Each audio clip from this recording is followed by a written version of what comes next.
just waiting for everybody to be settled.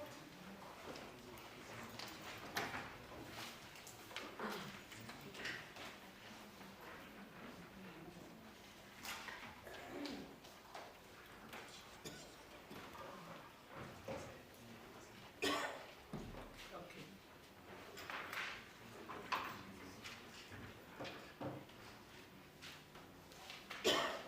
A very blessed morning to colleagues, honorable members of the Provincial Legislature, Seventh Administration, members attached to the Portfolio Committee on Transport and Community Safety, Honorable MEC and your team, responsible for the Department of Transport and Community Safety. And I see today we are joined by men and women in blue. You are welcome. This is the Portfolio Committee responsible for Transport and Community Safety. That also has SAPS as part of it. Feel most welcome. My name is Honorable Kidwana Lebeya, the Chair tasked with the responsibility of chairing this Portfolio Committee for the 7th Administration. Honorable members, this is your department. I believe GAAL is here, and today SAPS is here. I can safely say it's a full house today. And I believe honorable members and colleagues have the agenda, which is the session 2 on top of it. If we do have it, can we kindly check it? We only have 8 items on it: opening and welcome, attendance, confirmation of the agenda, main items listed there, comments. Then we'll get briefing by the SAPS. They'll brief us on the 2024-25 annual performance plan, and also the first quarter provincial time stats deliberation, and that will bring us to the end of the meeting. Honorable members, would you kindly let's introduce ourselves to the team, because today I see a full component. We have met with the department before. We have met with the entity GAAL. Today is the first time we are meeting with the SAPS. So honorable members, let's take that moment to introduce ourselves so they can also introduce themselves to us, and we can have a very cordial and progressive meeting. Thank you very much, Honorable. You can start on my right. Thank you very much, Chairperson, and thank you very much for everybody that joined us today in our Portfolio Committee. My name is Mari Alam. I'm a member of the Provincial Legislature. Thank you very much, Chairperson. Greetings to the NDC and your entourage. My name is Christina Mohale, a member of this Portfolio Committee. Good morning. My name is Dawaran Nandita, Portfolio Committee member. Thank you. My name is Simon Lucas, I'm a member of this committee. Good morning, I'm a former also member of the committee. Good morning, I'm Gordon Maida, member of the committee. I'm Honorable Shai, member of this committee. Good morning. My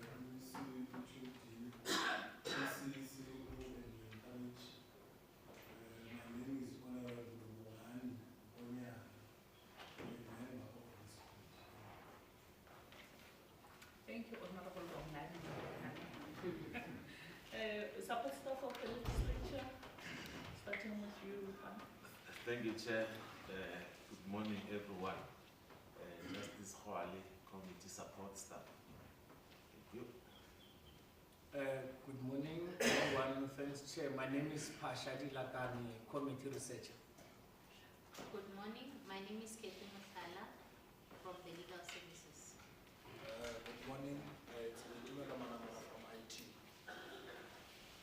Good morning, I'm Colonel Rapatero, attached to Crime Register. Apologies. Hello, apologies. You are not part of us unless you want to take off that group and come and join us. You are most welcome. I just want you to see support staff of the legislature. Then before you introduce yourself, the Honorable MEC would have introduced herself because you are forming part of their entourage. Members of the legislature, support staff. Good morning, our communication services.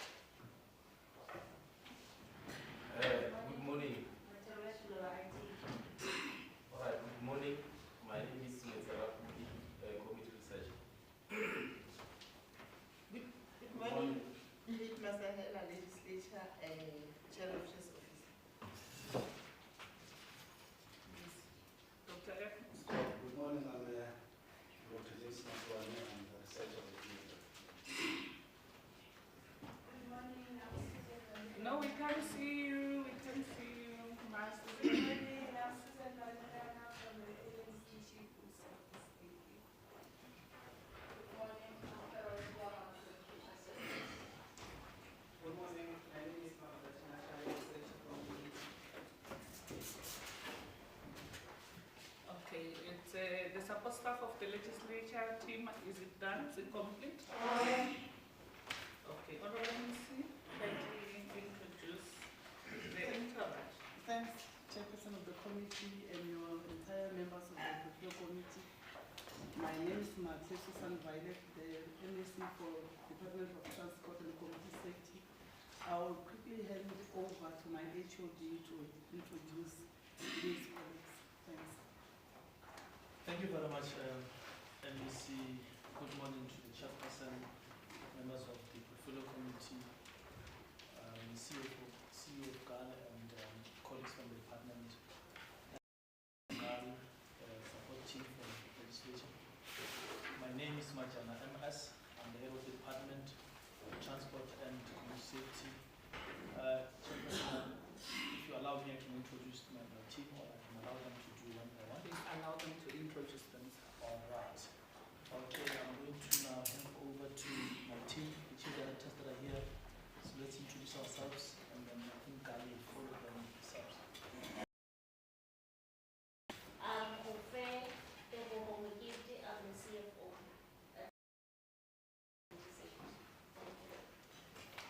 Please do not rise. Just introduce yourself because we are able to see you.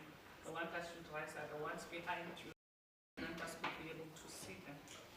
And maybe claim my MEC, the team, SAPS, and everybody down. Our print on YouTube channel, and also on the parliamentary channel, and also on the legislature Facebook, and all your social media pages. So feel free, but just know that the rest of Limpopo and the rest of the country, they've joined in the meeting as well. Yes, you can continue now. Thank you. Good morning. Good morning.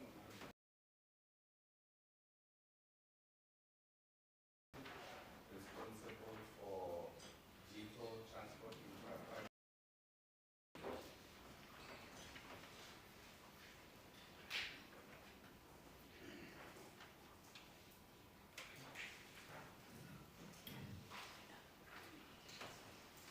Is the department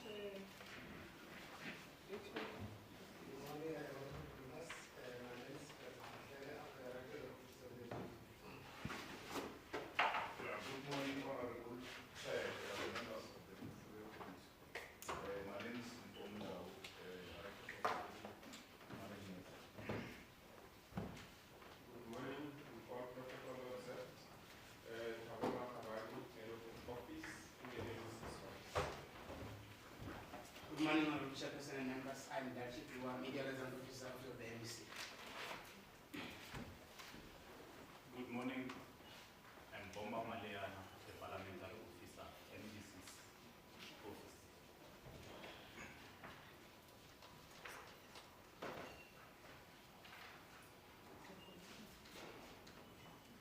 Yeah, now let's continue to GAAL.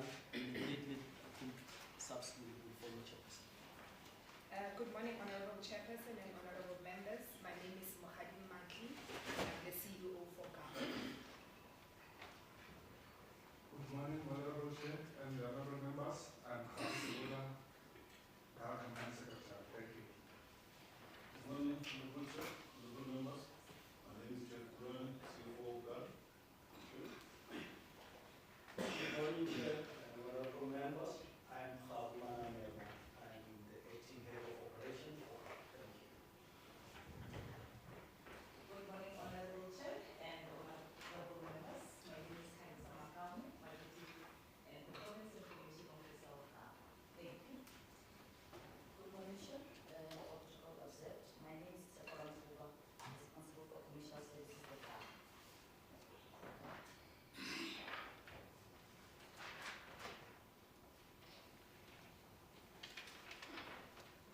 Chairperson, I think we're done with GAAL. I'm going to request SAPS also to follow. Thank you very much, Honorable Chairperson, as well as the MEC. Myself, I'm Major General Manala. I'm the Deputy Provincial Commissioner for Crime Detection, but also acting as the Provincial Commissioner. Thank you. Honorable Chairperson and honorable members in our MEC, good morning. I'm Major General Rakaladi, the Deputy Provincial Commissioner for Corporate Services. Good morning, Honorable Chair. I'm Brigadier Mandani, the Provincial Head of Finances. Good morning, Honorable Chair and Honorable Members. I'm Brigadier Martin van Staden. I'm the Provincial Head of Operational Coordination in Limpopo. Thank you. Good morning, Honorable Chair and honorable members.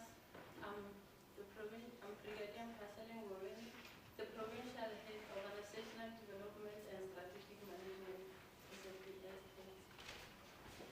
Good morning, Honorable Chairperson and Honorable MEC. I'm Kenan Dow, Strategic Management, SAPS. Thank you. And now it's your turn. Honorable Chair, I thought maybe we have just to introduce ourselves by line, so that's why. Oh, you are most welcome to join. It's not a problem. I'm attached to Crime Registrar, Provincial Office. Okay, thank you very much. Staff. Good morning, Honorable Chair, Honorable MEC, and everyone else. I am Lieutenant Kenan Mawolo, Strategy Management Decisions.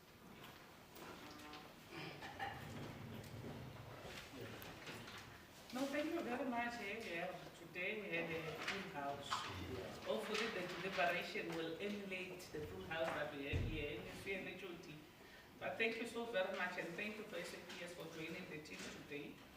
It will really go a long way. Honorable members, this is the team transport. I'll call it team transport inclusive of GAAL and SAPS as well. And we've met with yourselves, Honorable MEC, HOD and GAAL.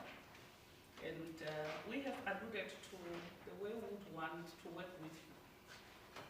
As a Seventh Administration Portfolio Committee on Transport, the first meeting, I believe it was a well-informed meeting where we outlined how we want our relationship from that first meeting, HOD, until the last one at the end of the Seventh Administration, if God willing.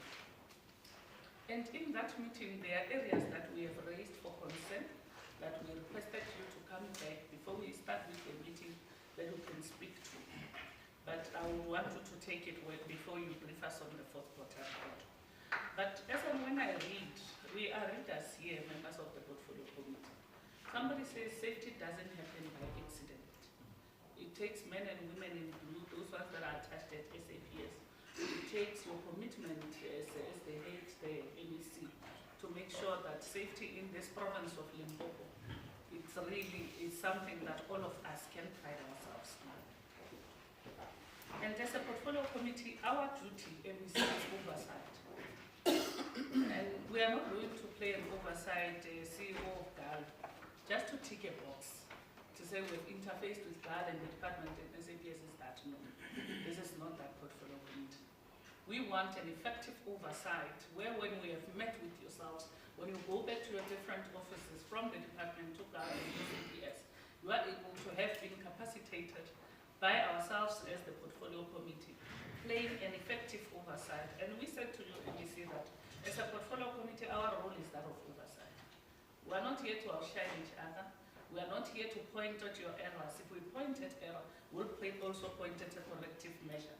That's how we are going to work and also make sure that the province becomes a beacon of hope in terms of safety, becomes a beacon of hope in terms of gender-based violence.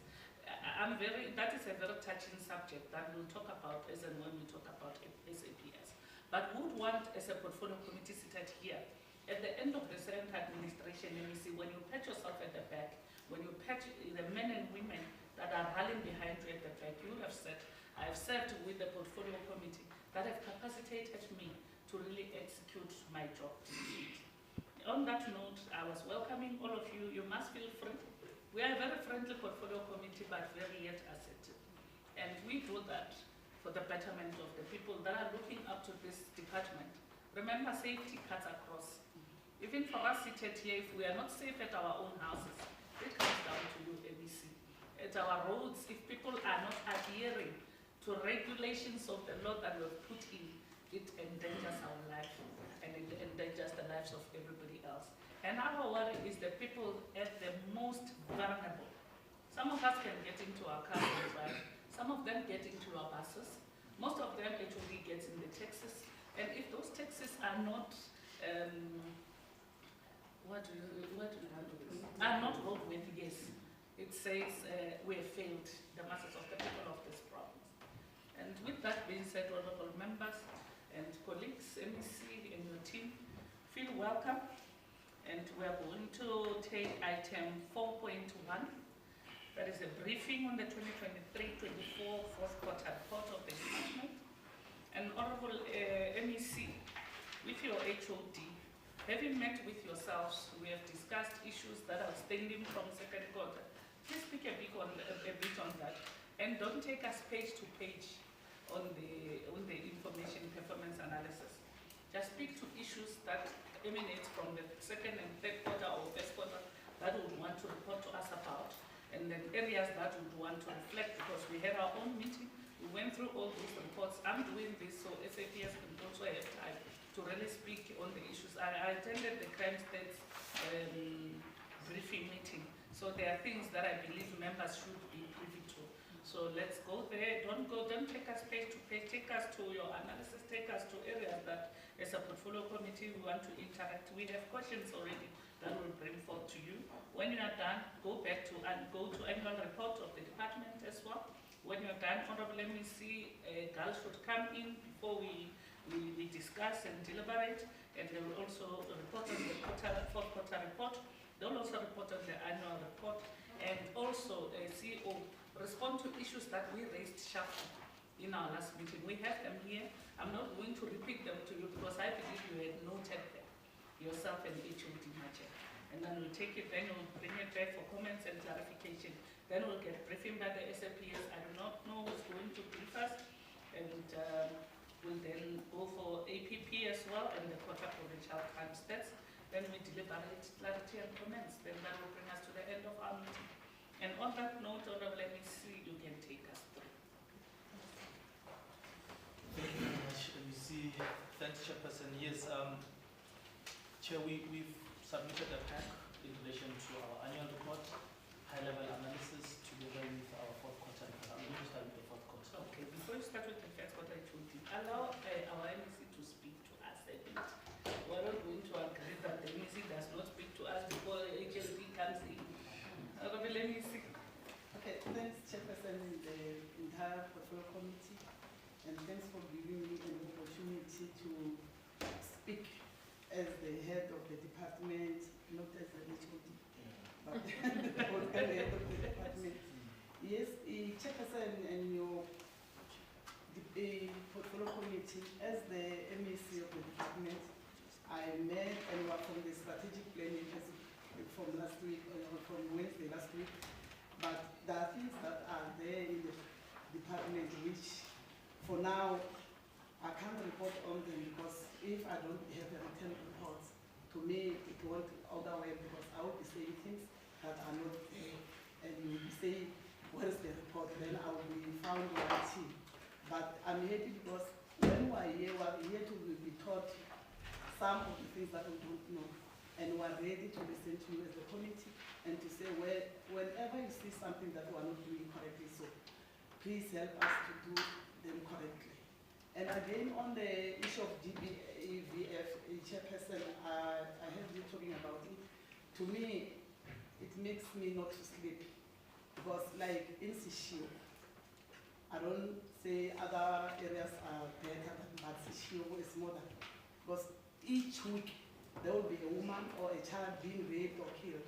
So that one on its own, we are trying, because the men and women in blue, they will arrest. The only thing that is a problem, which we all know, is on the justice system, the ones that were having, because you find the person being arrested today, tomorrow the same person is out, and we don't know what is going on there.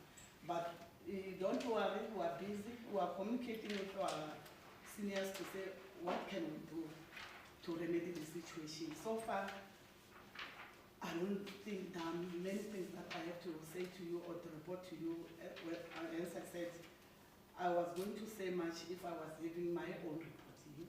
I can't just come and say things that we actually will say, but then there you were not correct, you were wrong. So from now onwards, when coming, I'll come with my written reports to say this man, my written report, you can take the issues from there. And thanks so much for having given me this opportunity to greet you in short. Because last time you didn't give me the chance to greet you. I'm used to meet and greet. So thank you so much for having given me the opportunity to speak before my HOD. HOD, I'm sure you can take it. Please. Thank you very much, Chairperson. Thanks, MEC. As I was saying, Chairperson, I will start with the,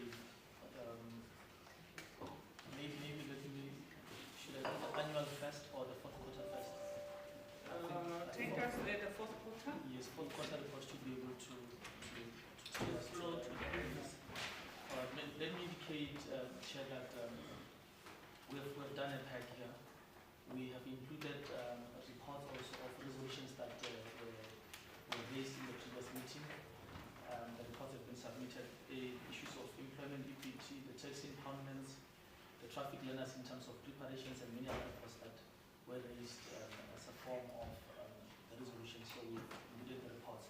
But if I may just go straight to the fourth quarter report, which spans January to March 2024. I will cover, as guided, mostly I'll deal with areas where we've not done well. But firstly, I'll talk to the departmental performance overall in terms of quarter four, and I'll then look at performance per program. Chair, just to give a snapshot, we've had 36 number of indicators in quarter four. 27 were achieved, 9 were not achieved, and this now, Chair, translates to 75% achievement and 25% not achieved. But let me take you through to areas where we have not achieved, just overall. On the amount of revenue collected, we did not reach the target, Chairperson, mainly because of the issue of RTOC not paying us on time, and Bilabella municipality also not being able to pay us on time. And in terms of the number of subsidized trips monitored, we have not reached the target, mainly because we are doing this manually just to monitor buses that that are traveling through subsidy, and we had insufficient budget to then deal with issues of overtime there. Number of speed operations conducted, we have not really done well in the quarter under review, Chair, simply because we had to shift from these operations just to attend to the festive season and Easter. We needed to be visible and not to then hide behind the trees and start to deal with operations. So we were focusing more on visibility because of the critical periods. Procurement of new subsidized network services, we have not finalized this as planned, mainly because we needed to amend our framework to accommodate empowerment through subcontracting, and Treasury had delayed in amending the framework, and without the framework we're going to be found wanting in terms of legislation. And also in terms of the ITPs completed, we have planned to develop one ITP for the municipality. We could not find a suitable service provider through the processes. We had to re-advertise the whole tender, but we then said let's amplify what we need in the briefing sessions with the service provider so that they know what we want. Number of routes subsidized, this is one key area that we continue to do well, Chairperson, mainly because GNT as a service provider, instead of giving us 17, operating 17 rooms, they would normally operate 7 because their fleet is just not doing well. And then we continue to engage with them. We continue to advise them to subcontract, but we believe now the new system that is coming, we should be able to deal with this matter decisively. But if I may just go to Program 1 Digital Administration, I've indicated that everything is well there except with the amount of revenue collected. Just to be specific, we're supposed to collect 240.8 million, but we collected 199.8 million, and we fell short with 41.5 million in that regard. As I've indicated, Program 1 achieved 67% against the 3% non-achievement in terms of three targets planned, 2 were achieved and 1 was not achieved. When you go to Program 2, I'll just zoom into areas where we did not do well. On the number of units subsidized, we had planned 689 and we fell short with 10. And when it comes to number of subsidized trips monitored, we had planned Chairperson 14,114 and we fell short with 2,596 in that regard. We did not do well. And then the rest were fine in terms of transport operations. In translation, it was 50% achievement because of out of 88 planned quarterly targets, we achieved 4. Program 3, I'll also go straight to areas where we did not do well. On the percentage of road crash fatalities, the target was 5% reduction, but we've managed to reduce by 1%. It shows that we had a lot of crashes in quarter 4. One would remember what really made our stats was the incident that happened that killed 45 passengers that were coming from Botswana. I think that actually really set us backward. On the number of speed operations conducted, I've indicated we fell short with 70. The target was 4,248. And on the number of vehicles weighed, the target was 208, 750, and then we achieved 189,445. This one, let me explain it a bit. What normally happens is, as a department, we do a lot of awareness campaigns just to ensure that the truck drivers are compliant with what we need. The more we do awareness, that's the more they comply. The more they comply, it means we will not have a lot of trucks weighed, because before we weigh a truck, we scan it first. If it complies, it does not go on to be weighed. So it is sort of like a positive on our side. The less we weigh means more trucks are compliant. The one other, the number of pedestrians operations conducted, we had planned 60, indeed 61, we fell short with 9 in that regard. The program itself achieved 56% in terms of the planned targets. 44% was not achieved. The last program, which is Provincial Secretariat for Police Service, which here we've achieved 100% as a program. Out of all 16 targets, 16 were achieved, which is 100%. It is one program that is actually doing well in terms of its indicators. I will go straight to the annual report, and then when I finish, I will then give just a snapshot of how we spend how we performed in terms of budget for that particular year. Let me go now to the annual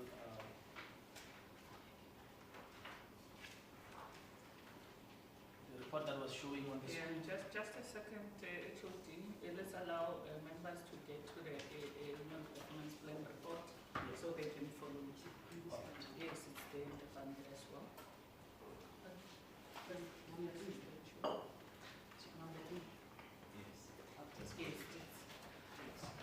In total, your submissions, it's something that you should pride yourself with as a department. It's really, we are not trying to say any other thing, but the way you are submitting these documents to us, it says even in the department and elsewhere, GAAL, I hope it's like that, and SAPS. Things are in order. You should pride yourselves with the submissions that you give to us. I think as a portfolio committee, some of these positive things we must be telling yourselves. Because as a portfolio committee, we are not only here to keep on hammering and looking at faults, but where you are doing things correctly. As little thing as filing, it really goes a long way with us as a portfolio committee. And I think you deserve your own accolades there. Members, did you get an APP report? I'm still trying to check. It's on the... It was on the soft copy. No, that is SAPS. The very first one. Oh. Oh. Location found. Assist, check. Honorable Bawodi, are you okay? Honorable Shai, Honorable Marek, Honorable Nambuda. Verify if you love already so much. Just assist. So it's number B. No. it's 8. Yeah. Yeah. Did you get it, Honorable Mohan?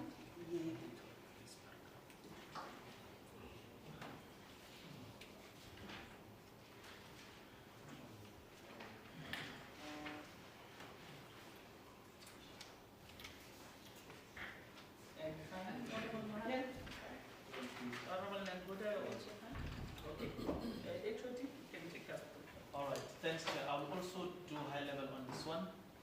In terms of the analysis of our annual performance, I'll just indicate that overall we have achieved 84% and we did not achieve on 16%. Out of 38 plan indicators, 32 were achieved and 6 were not.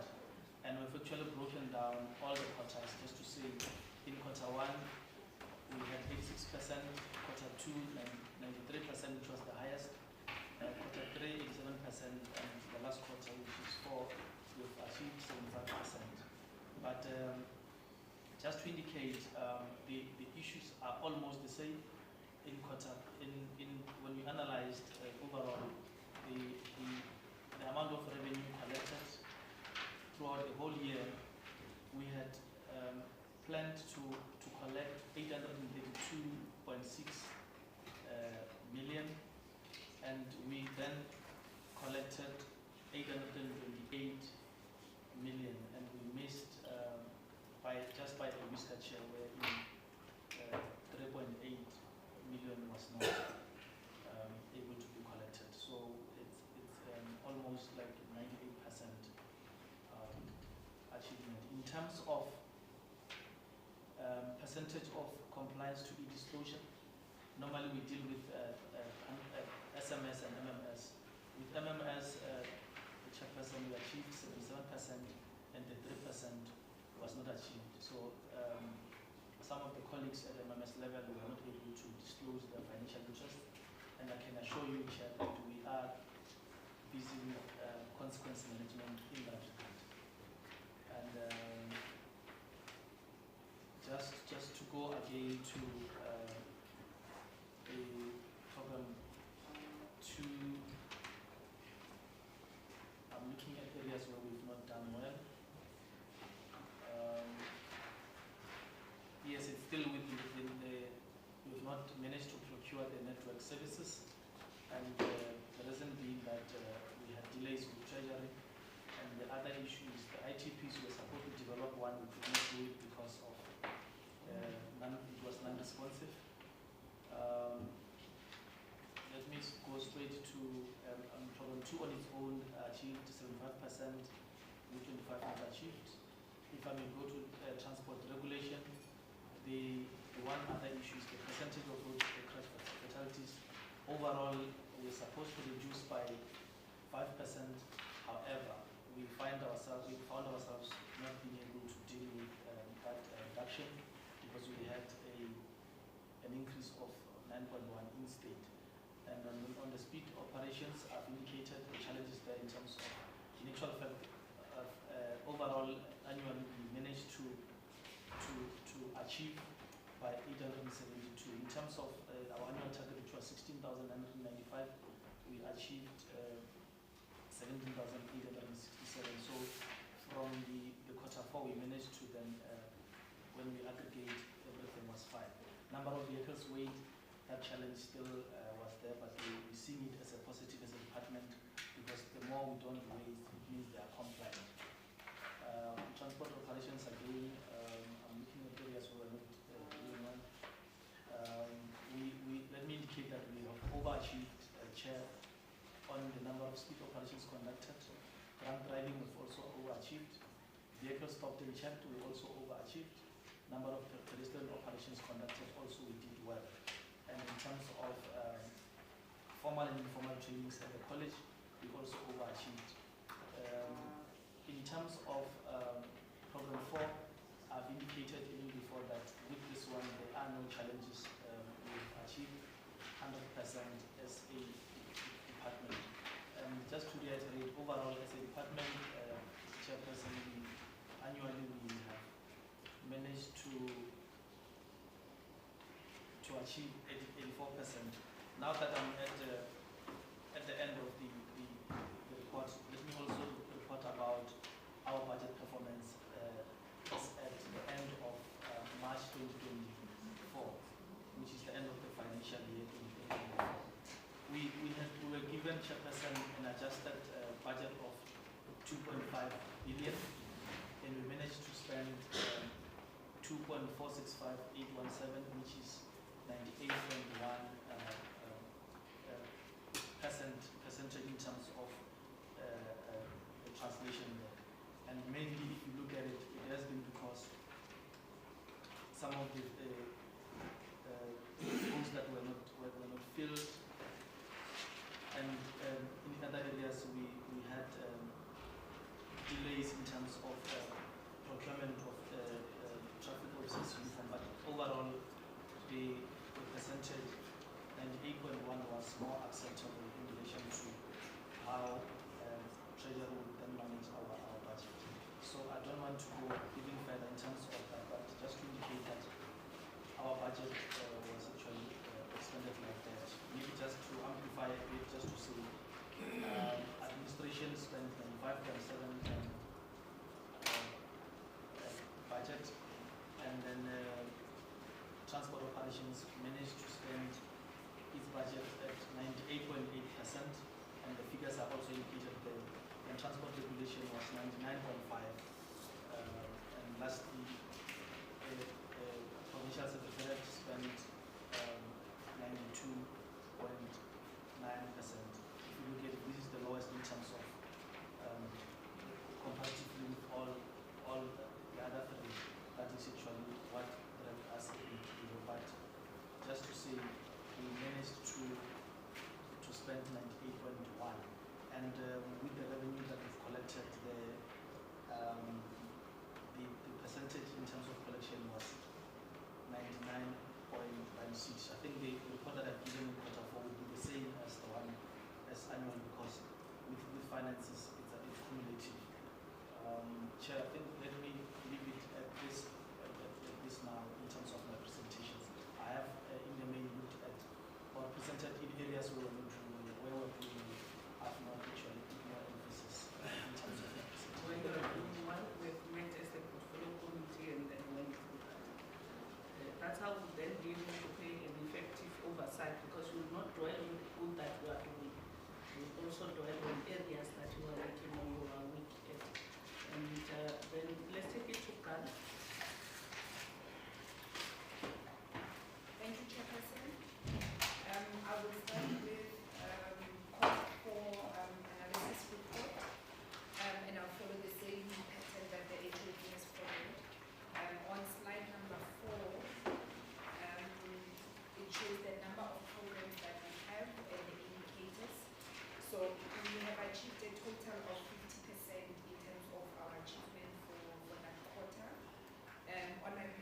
acquisition, we had 5 indicators. We achieved 4 and we missed out on 1. On business development, we had 5 indicators. We achieved 2 and we did not achieve 3. And on operations, we had 2 indicators and we didn't achieve any of them. And the total is that we had 12. We achieved 6 and we did not achieve 6. And I will go through the indicators which we have not achieved. The first one is on slide number 5. It's the number of ICT initiatives implemented. The target was that we would implement a disaster recovery plan. We did not achieve this due to delays in appointment of a service provider. And this is, we had advertised, but we did not manage to get a suitable service provider. So this project was then deferred to the 2024-2025 financial year. In terms of business development, the areas that we did not achieve would be on slide number 8.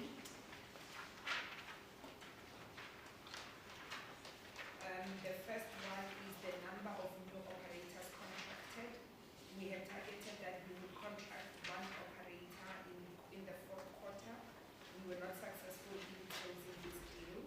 And the reason for that is that the operator that we had engaged and made an agreement with that they would start operating postponed the date of takeoff.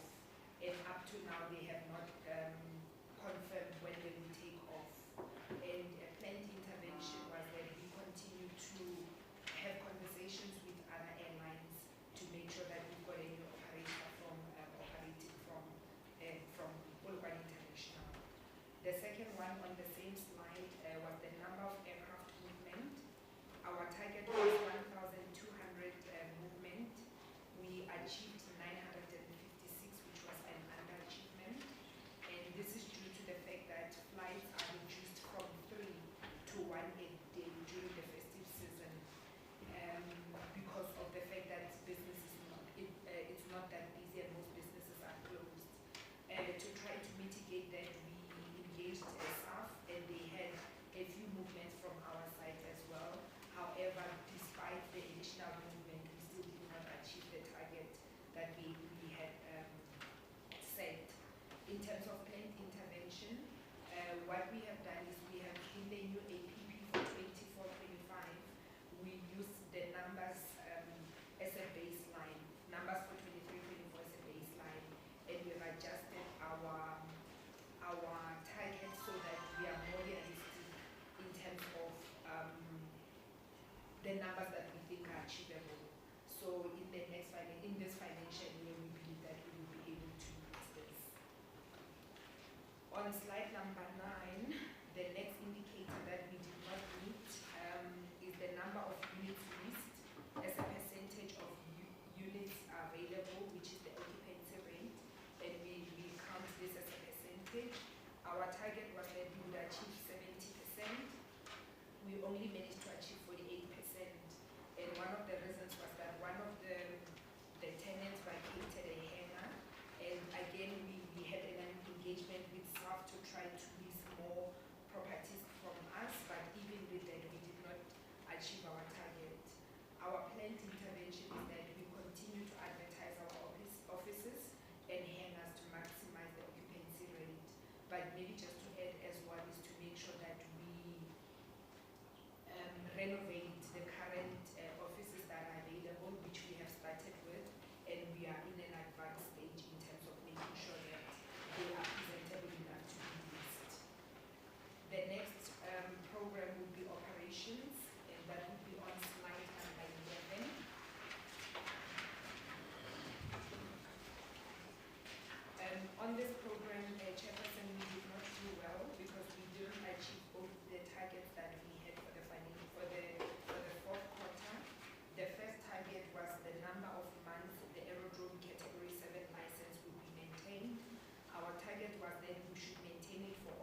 the downgrade did not affect the operations as any was able to lend in that period.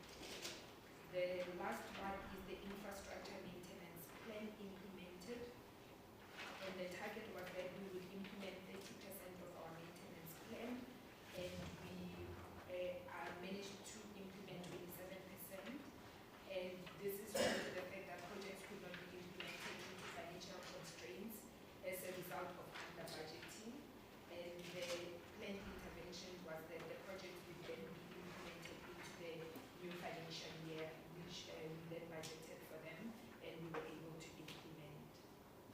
And Chair, that would be the end of our quarter four report. In terms of our annual report, Chair, I'll also touch on the indicators where we did not achieve. The first one that we did not achieve under program 1 would be on slide number 15, which is the number of ICT initiatives implemented. We had planned 3 initiatives for the year. We managed to achieve 1 and 2 was underachieved. And this was due to the fact that budget was not properly aligned to the indicators, as the entity did not have human resources, ICT human resources required to formulate a well-informed budget. At the time that the APP was set and the budget was done, we did not have an ICT manager. And what we found, Chair, is that when we went to the market, the 2 projects were actually more expensive than what we had budgeted and anticipated. The next one where we did not achieve is on program 2, and this remains our, in the previous financial year was our problematic program, which is then on slide 17. The first one, I'll talk to the first 2 indicators together, which is the number of new routes introduced and the number of new operators introduced. The operator that I have spoken to, that has deferred the take-off time or date, would have then cut through these 2 indicators, because the plan was that we were establishing a route that would go to Cape Town, but also then we are using a new operator to go to Cape Town, so we have met these 2. And unfortunately, the operator indicated number 1 that there is no business case in terms of going to Cape Town because there is low demand, but also they also delayed the commencement date so that they can do a proper business viability analysis for themselves. So those 2 indicators we did not achieve. And on slide number 18, there is number of aircraft movement recorded. Our planned intervention was that we would have 4,532 movements. We only achieved 3,836, and this was due to reduced flights due to festive season, and we had a lot of cancellations as well of flights during the winter months due to bad weather conditions, and that affected our movement as well. In terms of occupancy rate, our target was 70%. Our achievement for the year ended at 44%, and this was again some of the tenants that we had engaged and had promises from, and we set our target based on postponed their occupancy time. But also there was this, the GAAL will ensure that for the planned intervention that we renovate and upgrade our infrastructure to be a bit more attractive. The next one that we didn't achieve on the same program is on slide number 19, which is number of marketing initiatives conducted. Our planned target was 12. We only managed to do 7, and that was due to lack of capacity in the business development division. Our commercial services manager position was only filled in May 2024, which was in the 24-25 financial year. So we did not have capacity to make sure that we push our marketing initiatives.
Transport and Mobility.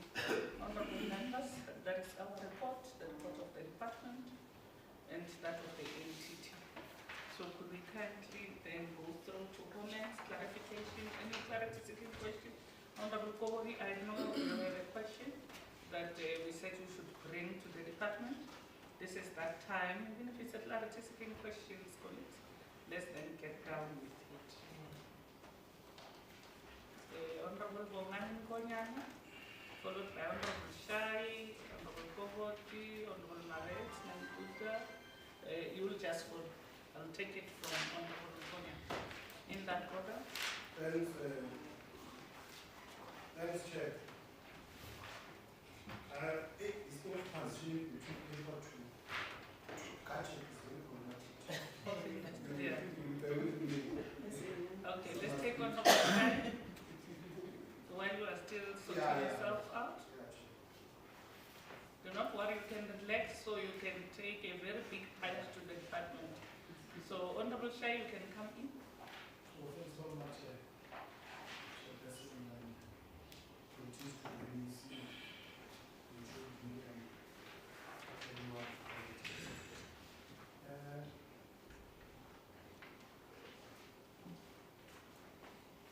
My question is one, focusing on administration.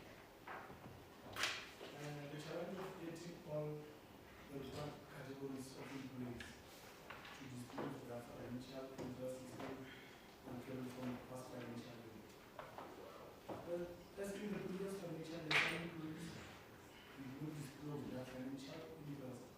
That is in page 49, and left the department with a partially achieved target.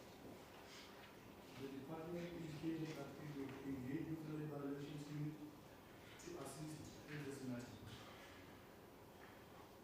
My question is, what are the implications of non-disclosure of financial interest of some employees as directed from the Department of Public Service and Administration?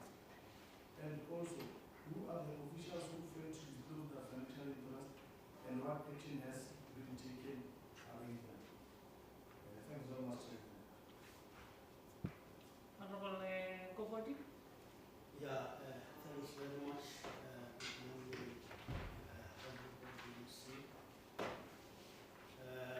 I just want to base my questions on the allocation of 5 million for Limpopo Provincial Taxi Council.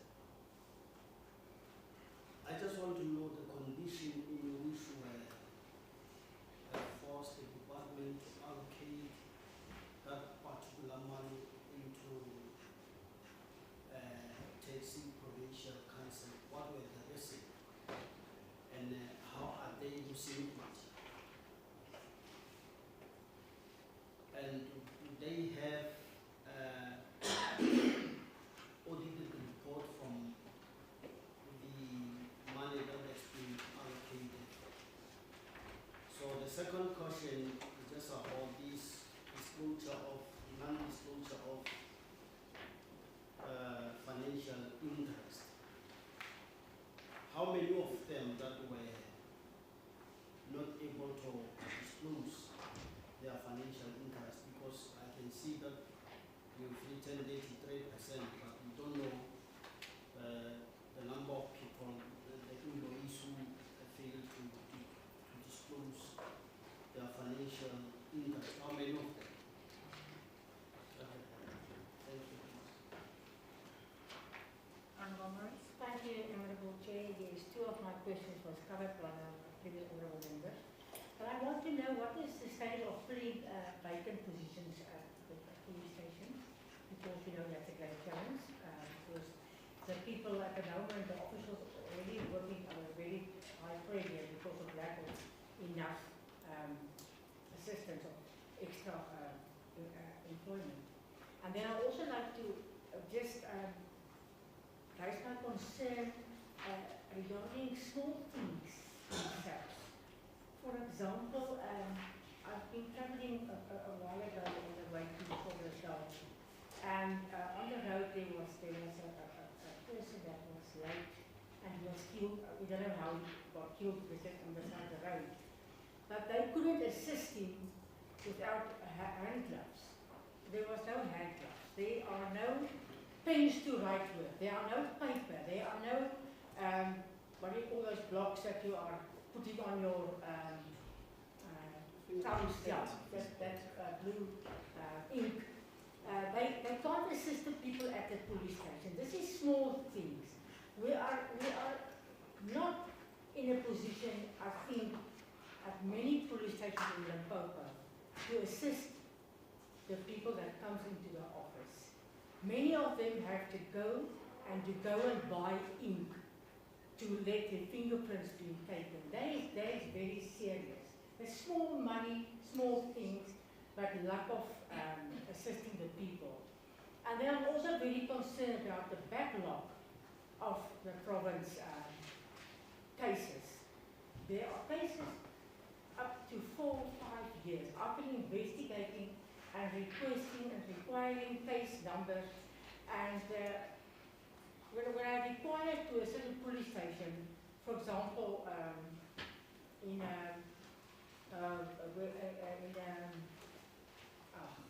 Westernville, on that file, nothing has been done. For 3 years, nothing has been done. So it seems to me somebody somewhere just put in file 13 and pray that it will go over. They don't know they are giving the people of the province. They need to get feedback on any matter.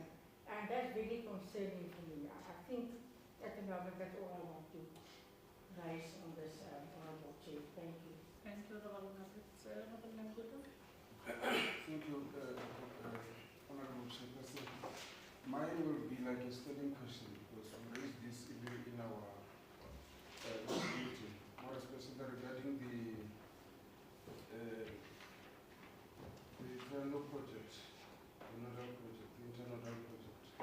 Perhaps just to be updated as to how far now. Is there any improvement regarding the project? Because seated here as we are, we need to be able to convince the communities out there that they've been waiting for the conclusion of that project.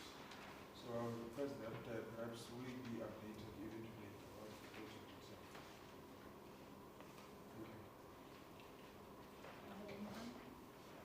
Thank you, Chairperson. Mine would be, the first one would be to the department on the issue of, if I had the HOD correctly, where he said the Bela municipality did not pay the monies that they are supposed to pay to the department. But how come that, what happened that they were not able to pay the monies that are owed to the department? Is it possible, because if Bela can do it, meaning other municipalities also will be able to do that, not pay the department the amounts that are due to them? And maybe you will explain to us the system such that we understand, because as a lay person, I thought that the money comes directly to the department from the municipalities, which when they deposit the amount that is due to the department, and that part, whether it's the 20% to themselves. And if you could just get an explanation on that, and also explain the issue of RTMC also not paying you on time, or what are the issues. The other one would be on, do you have any new strategies to curb the road fatalities? Because for now, because I'm from that side, I know we've got issues on the R40 MEC to Palabora. There are accidents almost every day on the R40 to Palabora. And or a week would not pass without us hearing of an accident or two on that road. But I'm not speaking specifically of that road, I just spoke about it. What are the strategies, new strategies that we want to curb the road fatalities? I know there's a Popo road now, we are removing those things that we call them because you don't know the better name of that. You are removing them now. what are the issues? Why are you removing them? Because we thought they were assisting us in curbing accidents. We know that road and it's high rate of accidents. Then on GAAL, I think on the issue of filling of vacancies, one of my colleagues has spoken about it. And can you please share with us the copy of your turnaround strategy with the portfolio committee so that we understand what is this, where are you on the strategy? Have you started implementing the turnaround strategy that you are having? But also the other thing is, can you also please share with us a copy of your audit action plan so that we will be able to track and work with you to see how far are you on the audit action plan to improve your audit outcomes. Thank you, Chairperson. Honourable Helm. Chairperson, just a comment on GAAL. If we look at on page 4 of the report, I think we can see why financially it's not going well, because they focus mostly on administration. So throughout this report, where they lack is the business development and operations. Maybe I can just compare it with Hoedspruit. Hoedspruit have got an airport, Eastgate. It's a very small little airport, but it's so busy. They've got daily direct flights to Joburg and to Cape Town. They've got 2 airlines flying. They've now applied for an international airport. It's so busy there, sometimes you cannot stop anymore there. There's just not enough parking. So people, if you want to fly, like tomorrow I'm flying to Cape Town, I cannot stop there. They drop me off and they go because there's no parking. Maybe they must go and talk to Eastgate and ask, how is it possible that such a very small little airport, and they don't even have their own runway, they use the Defence Force runway. So that if you don't book your place 4 weeks in advance, you don't get space. So maybe we must sort of benchmark Eastgate, flying to Cape Town, flying to Durban, flying to Joburg, and it will go, like this. So now if people that staying in Polokwane want to fly to Cape Town, they have to fly to Joburg, wait, and then fly to Cape Town. While from Hoedspruit, I can fly to Cape Town. Straight, come back, straight. Go to Joburg, straight, come back. So I'm asking that we benchmark with Eastgate. And maybe we as a committee must go and do oversight in Eastgate and see what are they doing right. How is it possible that the airport, right in the middle of the bush, how can they flourish? While Polokwane is in our capital, it's such a beautiful big place, it's so much more space down that they battle. So I think we must just benchmark. You are right, Honourable Helm. Honourable Bongani Ngojana, are you ready now? Yeah, no, thanks, Chair. I needed for several devices and files and so forth for me to and Chair, relatively the department, when we first met with them, the second time I was not present. And congratulations. It's not but members remember. One, Chair, it's on my favorite character being the HOT to Malvai. You know, this department has a lot. This department is given a responsibility to make sure that we're all safe. When I told the road, this department also ensures that we fly. Yeah. It's a very sensitive. So we get concerned. It's why we become robust when we enter into debates that are related to this department in this program. Because we still believe that there's a lot of delivery that we must provide. But let's start with culture.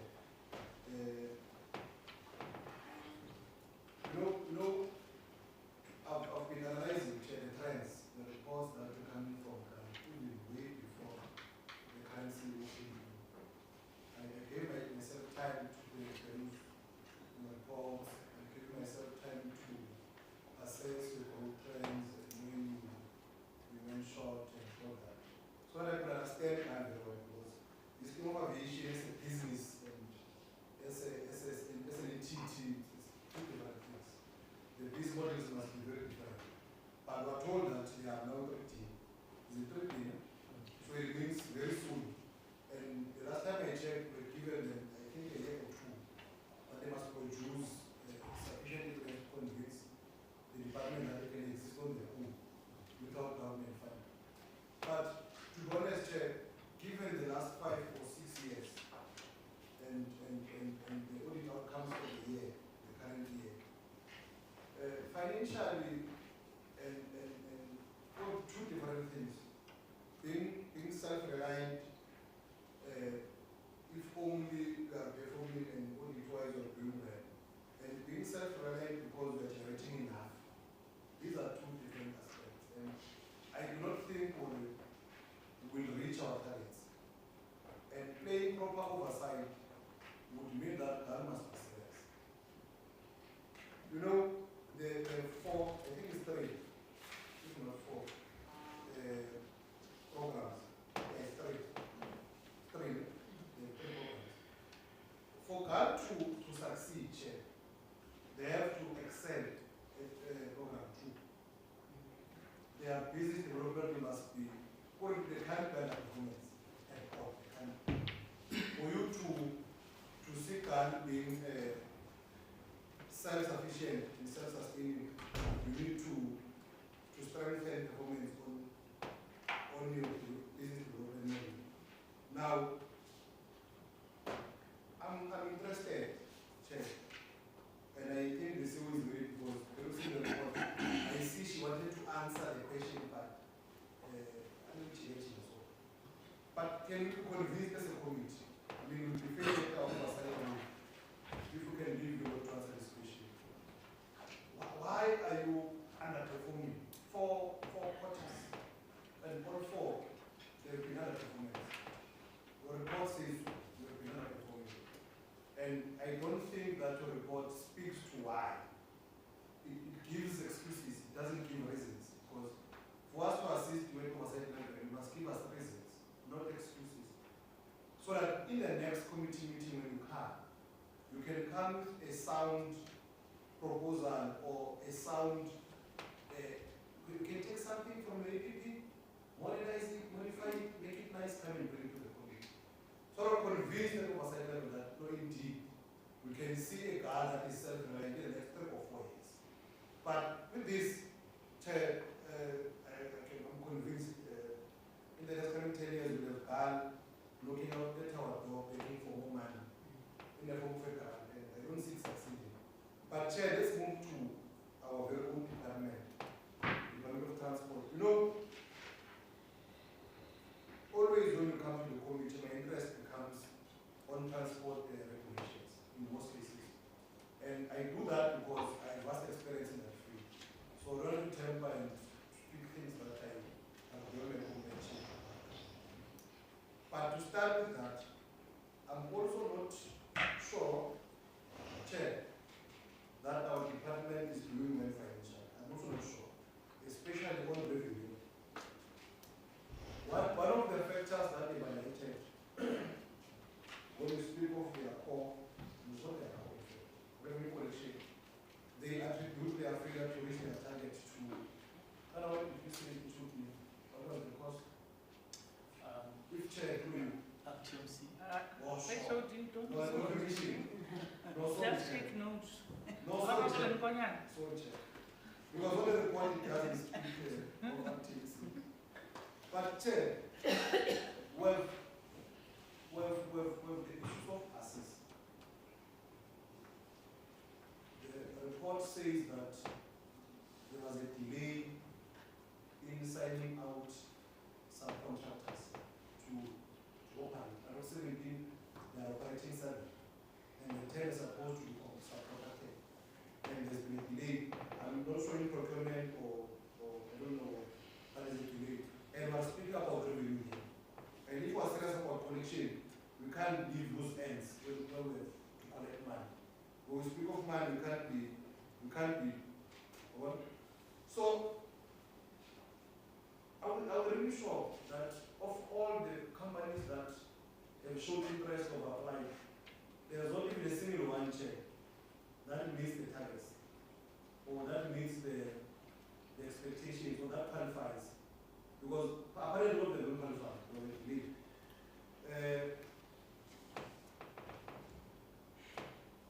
Chair, just yeah. Can this one I want to read it down, Chair, so that you catch up on it. It's a question. Because once I can just speak, they will miss a week. They won't answer the question. The time is yours, Honorable Thank you, Chair. Why did the department decide to grant a 12-month extension for the bus subsidy contract, which the portfolio committee has been reminding the department to appoint as planned or targeted for March 2024?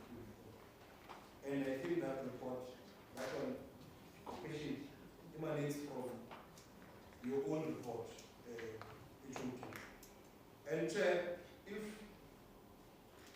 I may be allowed, I also want to congratulate the department for filling the post of the CFO. Thanks, Chair. For? Filling the post of CFO. For the while they've been of the CFO. The department of that. Is it GAAL? It's GAAL, the one that was complaining always of the CFO. Sitting very close to you. Oh, so congratulations. Honorable Yeah, because interest was just here. I even tend to watch it close. Well, thanks, Chair. Thank you very much, honorable members.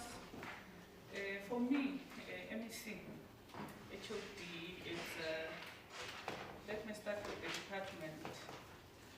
That last time we were here, HOD, we specifically raised an issue with regards to impound fees. You promised that we're going to go back to the department and see what is it that we could do to meet operators halfway. I'm not talking about, remember we have not yet professionalized the industry. I'm not talking about a person who wakes up and go and buy a quantum and then want to forcefully be on the road. I'm talking about operators that have been here there for a very long time, unable to get permits due to your integrated transport plan that is incomplete. But we are saying, yes, this operator is operating, you impound the vehicle, and they're supposed to take it out with a certain amount of money. And we raised as a committee that it's quite exorbitant. What is it that we can do to really meet those operators halfway? I'm not talking about the new kids on the block that just had their pensions or whatever money, go and buy and want to forcefully get into the transport system. We would want to know about that. I did not hear you talking about it. And also, we raised an issue that we impound a lot of vehicles and they end up being stored somewhere where items belonging to motorists start getting lost, their cars are being vandalized. What is the plan? If you remember very well, we spoke about it, which you promised to bring it back to us today. And again, in the department, I think we really are not, we do not have quite a whole lot of issues from the department. Suffice to say, with regards to your audit outcomes, we have noticed a trend there, HOD, expenditure vis-a-vis achieved targets. Quarter 1, expenditure 40%. I'm giving you a typical example. Quarter 2, 42%. Quarter 3, 45%, and quarter 4 it's at 100%. So we have noted that trend in all programs, MEC. And that says to us as a portfolio committee that there's a possibility of fiscal dumping. So that needs to be clarified so it can alleviate our fears as a committee. Because if you have 10% first quarter, 15% second quarter, 20% third quarter, it's practically impossible that you can achieve 100% expenditure. Then expenditure is okay vis-a-vis the achievable targets. You find that your target is still at 45%, 55%, but your budget is depleted. We need to, if you really need to clarify us with regards to that issue, it's quite concerning. And I'm worried. I'm now incapacitating GAAL CEO. The targets that we are putting up, HOD, it's our own targets. We sit and plan that in first quarter, second, third, and fourth, this is what we envisage on achieving. This is what we will achieve. Obviously, HOD, looking at the trajectory of achieving those targets, in the previous years, 5 years, 3 years, 4 years. But if we still set targets that we are unable to achieve, it's quite worrisome. I'm talking particularly in Ghana. It's to say it will be very imperative that you sit and check what was your level of achievement, how were you achieving all these targets. So you set your targets vis-a-vis achievable, where you are able to say, this is what we'll do this term, this is what we'll do this particular quarter, and then you achieve it. For once, let's see it HOD.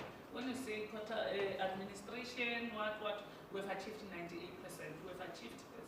And even when you say, I have not achieved, we are able, and then we are also, we know, and that whatever you did not achieve, it was due to, it was beyond your control. But if we are going to sit and then this one we did not achieve, this is, we want to get to an era where Honorable Elmo, we talk that, no, this one they did not achieve. And we know definitely, without any shadow of doubt, that we have not achieved due to reasons beyond you. So what am I saying? I say when we go to the next financial year, look at setting targets that are achievable for yourself. Don't set targets that you know at whatever time you are never going to achieve all those targets completely. And in the last meeting you were here, CEO GAAL, you told us about a truck that should be serviced somewhere in the international countries and whatever. What happened to the truck? Is it back? The truck that you say is here, is it the same truck that was out of the country? And what is the plan? Because you can't sit with one truck that gets serviced in Europe or whatever the place might be. What is that plan? And this one that Honorable Helen is raising is very pertinent, CEO. If you have such a very small airport that can exceed the expectations of all of us, and then we have a follow-up that you have everything at your disposal, and your support of the department, you have men and women behind you in terms of planning, why can't we change the trajectory at the Gateway International Airport? And when we left here the last time, we spoke to you about the refurbishment of the institution itself. A low-hanging fruit like a boom gate. Were you able to really, out of the things that we spoke about, the lights, the boom gates, I know the tar, the belt might be something that we need to procure, but what about all these low-hanging fruits that you could do internally? Like issues of light, I don't think you need to then take it on tender, 3 months you close. What is it that you can do yourselves internally with the budget that you have, that we can use to really make sure that this little low-hanging fruits, the place, it's very scary, it's bushy. If we drive in, it's a mess. I don't think you have to wait for supply chain processes just to quickly, I don't know what you call it, HOD, emergency procurement or whatever, things that will not make you fight with the age. So the place can just be, simple thing like just getting the place very clean. Just to cut all that grass, it must say that a woman is there. And I said this in the last minute, and I don't have any problem with men, don't take me out of context, but I'm saying it must show that the one with heels and Prada is in the driving seat. Let's make the place, you read, so Lena can say, no, I'm going to Gauteng, let me quickly get a flight. But if I want to go to Gauteng, I can't come to Gateway, I rather settle for 4 hours drive to Gauteng. So, but if the place is appealing, Lorena will be able to come there on a daily basis. And what is the plan? Are you having any plan? And I was so disappointed when these reports, MEC, HOD, when they are coming here, it's a report of GAAL that I'm talking about. It must not be business as usual as a CEO. Don't bring a report that says we did not achieve because they say we don't have a plan. It says to us that you don't have forward planning in the entity. Because if you had forward planning, you would have done that same plan before you request them to come. You can't request when they say we don't have plans, you want to now go and do those plans. Let's have forward planning in HOD, assist the entity or wherever you can get. Forward planning, we need a new airline to come. What is it that we must do for a new airline to come? We must conduct a study, we must check how many people are coming. Then you get ready and then you call a new airline and say, guys, I have a plan for you. This is a plan. This is the number of people, MEC, that are coming through my airport and living on a monthly basis. This is how much Airlink is making. If you come in as a competitor, this is how much you can get. So let's see how we revolutionize the entity. particularly because we have a faith in you as a woman leading that particular entity. Make it work. Thank you very much, MEC, HOD, and CEO. I think there were a few questions that you should respond to, and we can then go through to the SAPS presentation. Thank you.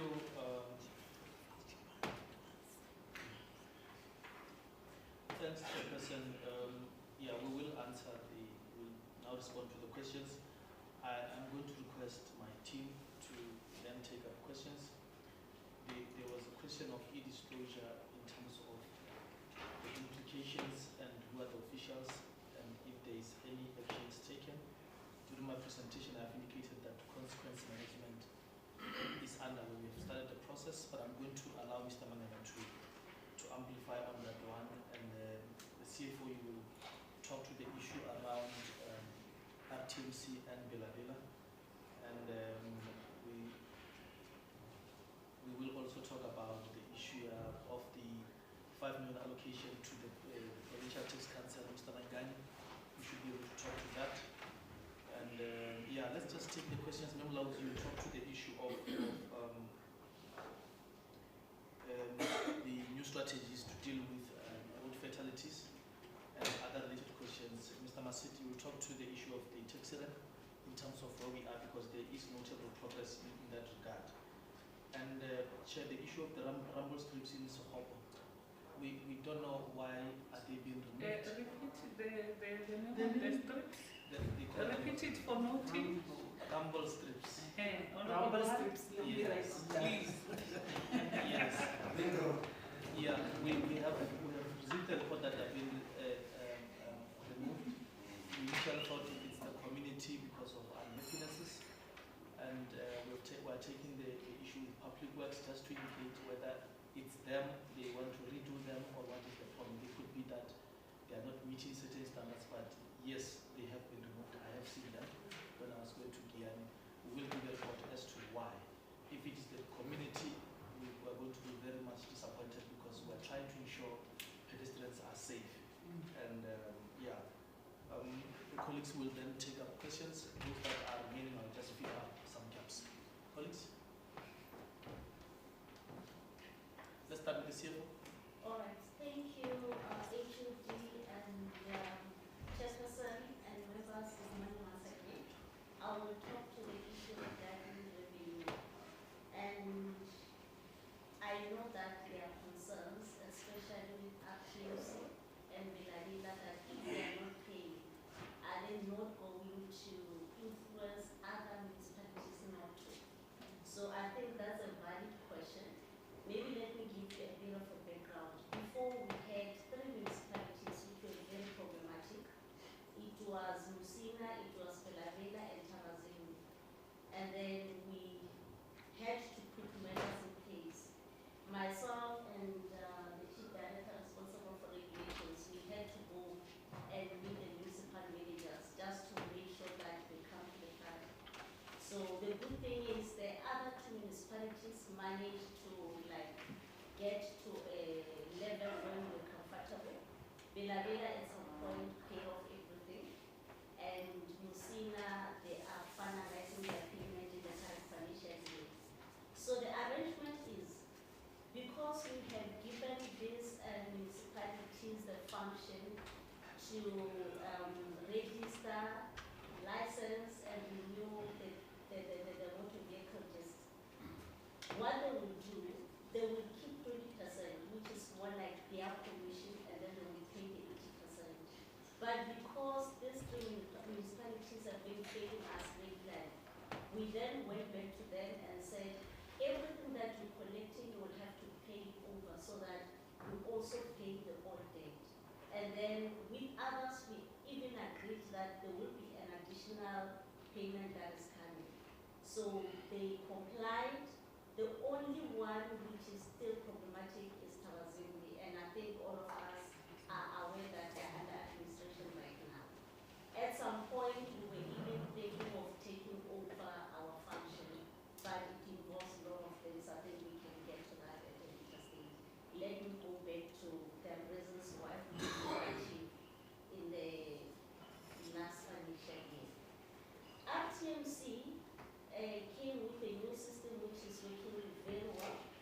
where people are licensing online.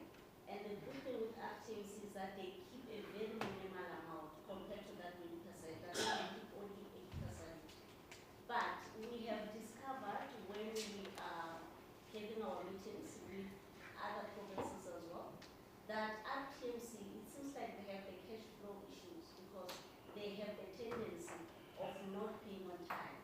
And when they pay a lot. Because I was really pushing before year end that we get all our outstanding funds, and they were promising. Unfortunately, it came a day after. It came, I think, on the 2nd, instead of the 31st. And when it came, it was a huge lump sum because it was for 3 months. So maybe again, let me explain why we would miss that. Because under normal circumstances, we have our projections. On our projections, we do get trends, the population of vehicles that we're having, and then we'll say on this particular month, we're expected to collect this much. And then if you miss that, it may end up working against us as a department. Like in this instance, the fact that the money came 2 days after or a day after, it ended up affecting our performance. But generally, we are doing very well in terms of revenue or collection. We don't experience problems. We are only experiencing problems with RTMC because they are not regular in terms of their payments. But at the end of the day, they end up paying. Because when we started the first quarter, we were overachieving because the money which belonged to the previous month or year, it came in the new quarter.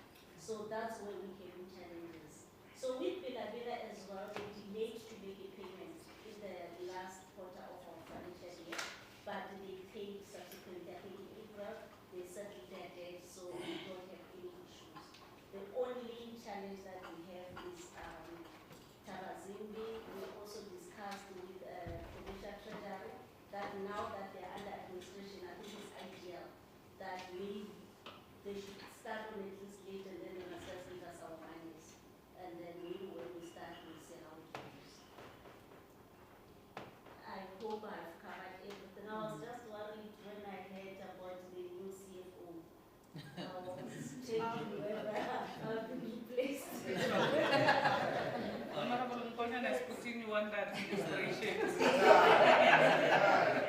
Okay. Yes, HOD, let's just, Yes. I see you have many great men and women, and I'm happy, colleagues, I'm sure you're also happy too. We are not answering all questions alone. We are allowing people responsible for those directorates to respond. It says to us that you really are a team pulling in the same direction, which for us, it's an area that we are really elated.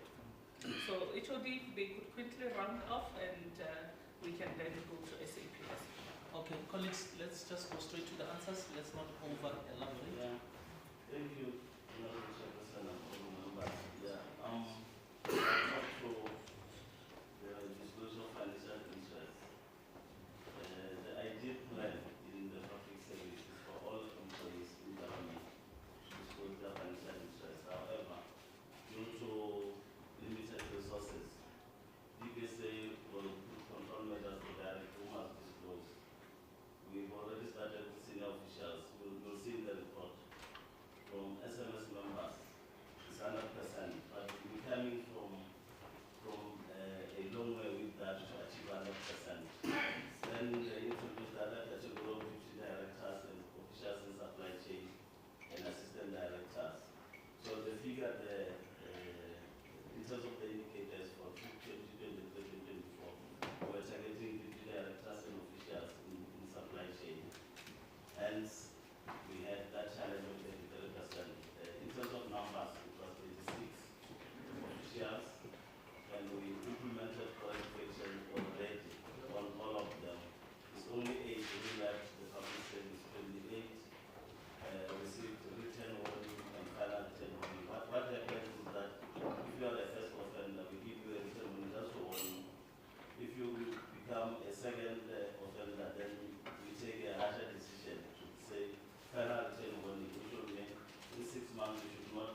example, this year, with assistant directors, only 3 officials could not disclose, and we're talking to them, we already implemented corrective actions. I think we are getting there. I hope we are winning.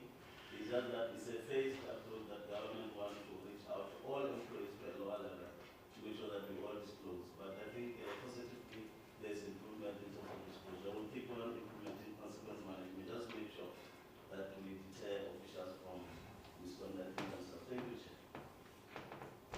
Thank you, Chairperson. I'm going to talk to the strategies to effect road fatalities. I think this one, if we can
March 2024, it was very clear. The municipality of Sukune had not entered into that contract, and therefore it was not because of the Department of Engineering was that contract.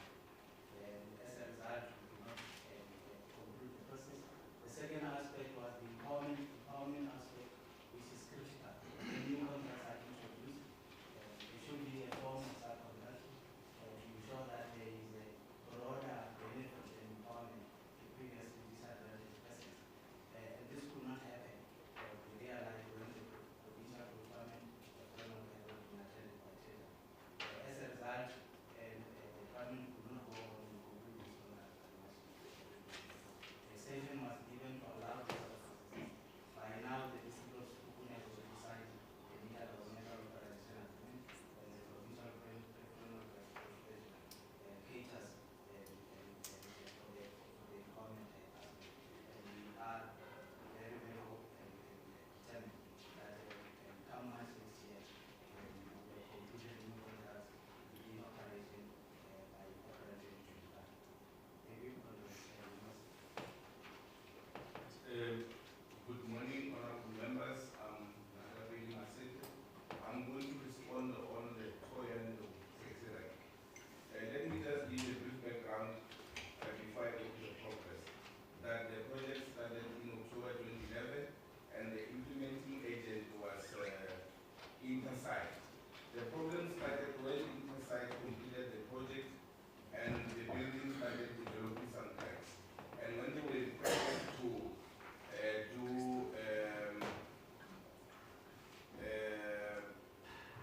fix the problems started and they left the project in 2018 when they approved design. Now, the Department of Public Works, Roads and Infrastructure appointed DBSA in 2017 as an implementing agent to deal with the remedial works of the identified cracks that started developing on the building. They did the remedial works and they completed in 2019. After that, because the building took long, that Intersite left with the drawings, and then they found that the drawings were not submitted to the Tulamela municipality, which means now that the department cannot get an occupational certificate. Now, DPSA tried to advertise about twice to appoint professional service providers to do the remedial works, to finalize the matter. And they found that the quotations were above the thresholds. Now, the project could not move on. After realizing that the project has come to steady, now in 2023, the HOD, Mr. Matena, appointed a task team comprising of the engineers from the Department of Public Works, Roads and Infrastructure, members from the Tulamela municipality, because we realized that the Tulamela municipality was not included in the whole project. Now they were included so that they can participate and so that the drawings, after they have been redrawn, they can be submitted to them. And they also appointed members from the Department of Transport, Roads and Infrastructure. Now, the engineers from Public Works try to do the project in-house so that they are responsible to do professional service providers. Now, by March 2024, after they've done the scope of work so that they can advertise for the appointment of contractors, their contract lapsed with the Department of Public Works. So, which now left a vacuum that the project was stuck. Public Works appointed IDT as a sub-implementing agent to the project in June this year, 2024. Currently, as we are speaking, IDT has advertised the appointment of the professional service providers, and they are currently busy with bid adjudication process. The project currently has an expenditure of 237.5 million. Thank you. Okay, thank you. HOD. Are we done? Yes, I wanted to say in terms of the questions that were raised, we've exhausted them. There was an issue raised about the pound areas in terms of security. I think that maintaining what you want to achieve in terms of the Gateway Airport Limited. Thank you very much, HOD. You can round off and we can go to SAPS. Thanks, Chair. I think I had commented and I said in areas where we did not amplify enough, we'll then submit reports. All right. Thank you very much. Thank you very much. Honorable MEC, is there anything you want to put forward before we take to the men and women in blue? Thanks, Chairperson. Already you're closing your remarks after our report was already I read somewhere to say we want a meeting with yourselves and the CEO, the entire board. Yeah, because that time when I say I cannot say something that I don't have a report on. There are many things that are happening, but we cannot just come and tell you, actually will say, why didn't you speak to me before? All right. So in that meeting, I'm sure many things will come out. Thank you very much, Honorable MEC. Thank you, Team Transport and Team GAAL. Thank you very much. We are capacitated and we believe that through this interaction, CEO and your team, in terms of GAAL, we'll get the entity to where we want it to be. And we now go to item number 6, which will get briefing by the SAPS Limpopo. Who's going to brief us, Honorable MEC? Is it the acting Provincial Commissioner? Yes. All right. You can take us through. Thank you very much, Chairperson. I'm just going to allow the Brigadier just to proceed with the presentation. Thank you. Thanks, Chairperson. Chairperson, South African Police Service is like any other institution.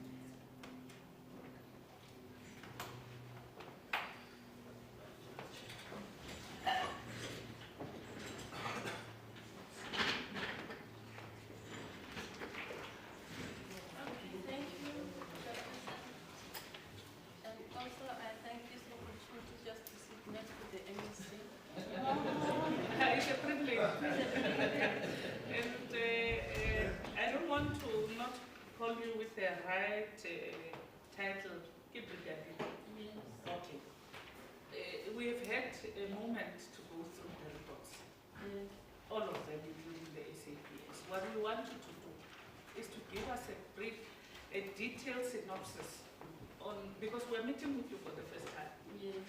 What is it that you do? We know police in Barakaka to uphold safety and security. Yes. But where are your challenges? This is what we've been doing over years. This is where you are stagnant.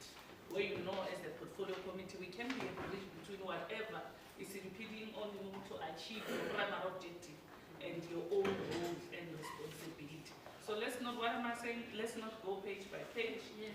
Just speak to us in detail, and then so you can be able to give the members the crime stats. Remember, I had a privilege to come and listen to the presentation of the crime stats, and a lot of colleagues here already we had an opportunity. So let's just take, not go through it in detail, just to give us a brief synopsis. Thank you very much. Okay, thank you so much. I will have to indicate, Chairperson, that the South African Police Services at the provincial level, we are talking about the annual operational plan. That is the plan of the Provincial Commissioner. What is happening is that the National Commissioner will have a strategic plan, which is 5-year plan, and also after the approval of the strategic plan, he will have the annual performance plan. And then is the only person who is having the strategic plan and also the APP. Then after the approval of the APP, then the National Commissioner will issue a directive as indicated there as, I don't know, yeah, oh, okay. As APP Implementation Directive for 2024-2025. That is the content of the approved annual performance plan. So from that, when it comes to the province, then we will concentrate only on those indicators in the APP that are relevant to the province in terms of administration, visible and detective. Those are the abbreviation. I will not go through it. Is in terms of the technical indicator description. In then the directive chairperson will be like this. It will have all the indicator of the National Commissioner and also the indicative of whether this indicator is relevant to national or relevant to the province and relevant to the district up to the station level. What is happening? Then from this directive, each and every provincial commissioner will have to develop annual operational plan. And this annual operational plan, they will only develop annual operational plan with the indicators that are relevant to the province. So in terms of this directive, there is an indication that, let's say for example, the indicator number 1, which says number of SAPS owned firearm confirmed as lost.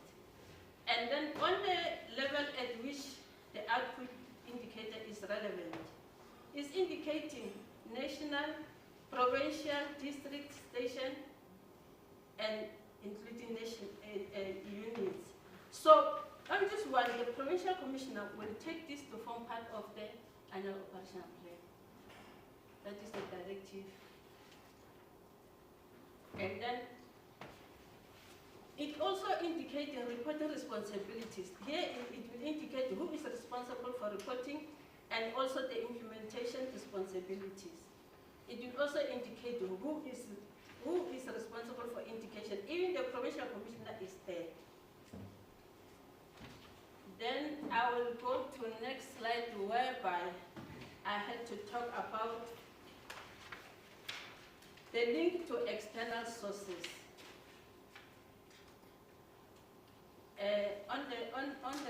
On the second slide is indicating, like for example, the reverse medium-term strategic framework. In other words, this indicator, it has a link to the external sources. I will rush to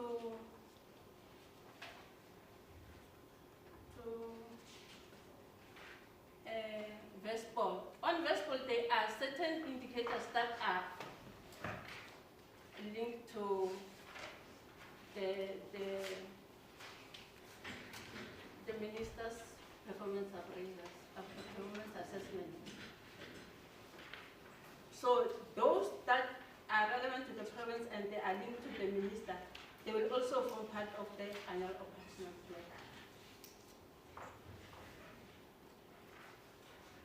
Okay, you know, I think if we are going to take, some the members here, let me say even support staff, they don't know some of the terms that the police will use in their own report. What I thought would happen is acting provincial commissioner is to say this is what is relevant to the province, 1, 2, 3, and 4. Because if you say the ones that are relevant to the province, seated here we don't know those ones. But hence I said what I thought would be the line of reporting will be that as policing, when we talk about visible policing, we are saying at least in every city, within 15 minutes or 30 minutes, there must be a van that had passed, working a police vehicle, or maybe when people come to report crime, a van will leave the police station within this period of time. We want the report to be at the level of this meeting, so we understand very well.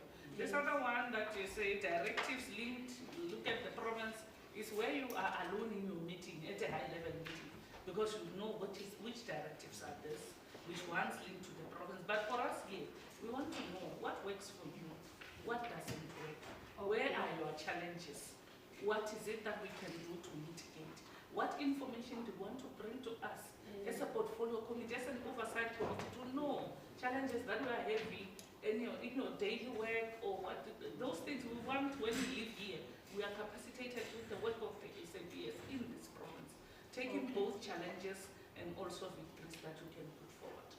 Is it clear? It is very clear, but can I indicate, again now, in terms of the report that was submitted, there was certain information that was submitted, which includes one of those. I'm with you 100% and I can understand it clearly. But you see when they requested, I see the report of the Provincial Commissioner that she sends the reports. That will include one of those, unfortunately. But I'm with you and I understand it. Yes, and maybe so we don't bring confusion. When we send issues that we need answered, we send like the department. But when they report, they bring exactly information that they know we need as a community. Other ones is what, when we are together alone, we can see it and make our own notes, is for information purposes. I'm just trying to make the meeting to flow very easily. So we understand over and above what we had requested. We can understand at a layman's level. To understand this is what we do, we are SAPS, this is our competence. But for us to achieve 1, 2, 3, we are unable to because of these certain issues. Then it will make a meeting more easily interactive.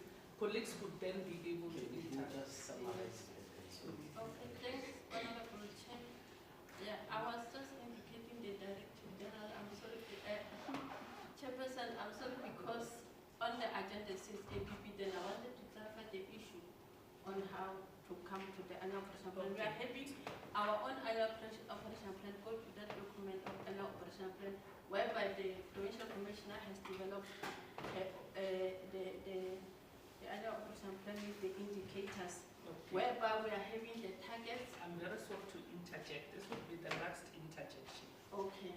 Maybe we can, MEC, allow Team SAPS to prepare the same plan, but only looking at the provincial operational plan.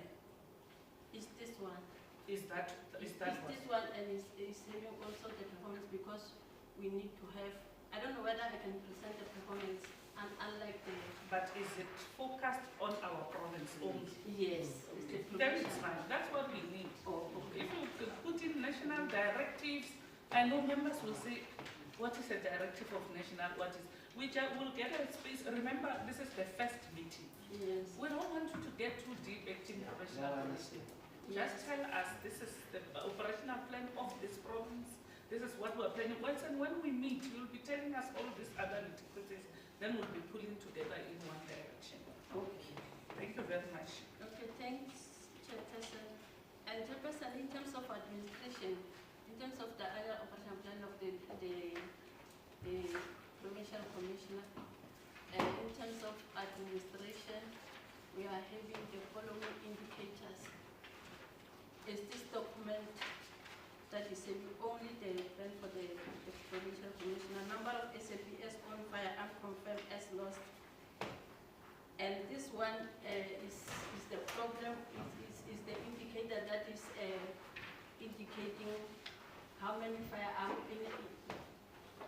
the firearms that are lost by the SAPS, because they are forming part of the contribution in terms of the contract crime. So the Provincial Commissioner is being assessed on this one, so that we must guard against the loss of firearm as it forming part of the contribution of crime. And then we are having the target and also the quarterly target. And the second one, Chairperson, is the number of closed circuit television, that's the CCTV cameras at the police stations. Chairperson, this one is also very much important because it's also reduced the attack on police due to this, and also those they escape from the custody. And then the Chairperson, the second one is number of identified national network infrastructure site customers. This one is just administrative issues, not that much problematic, Chairperson. And I will go to VESPOL, which is the most critical program.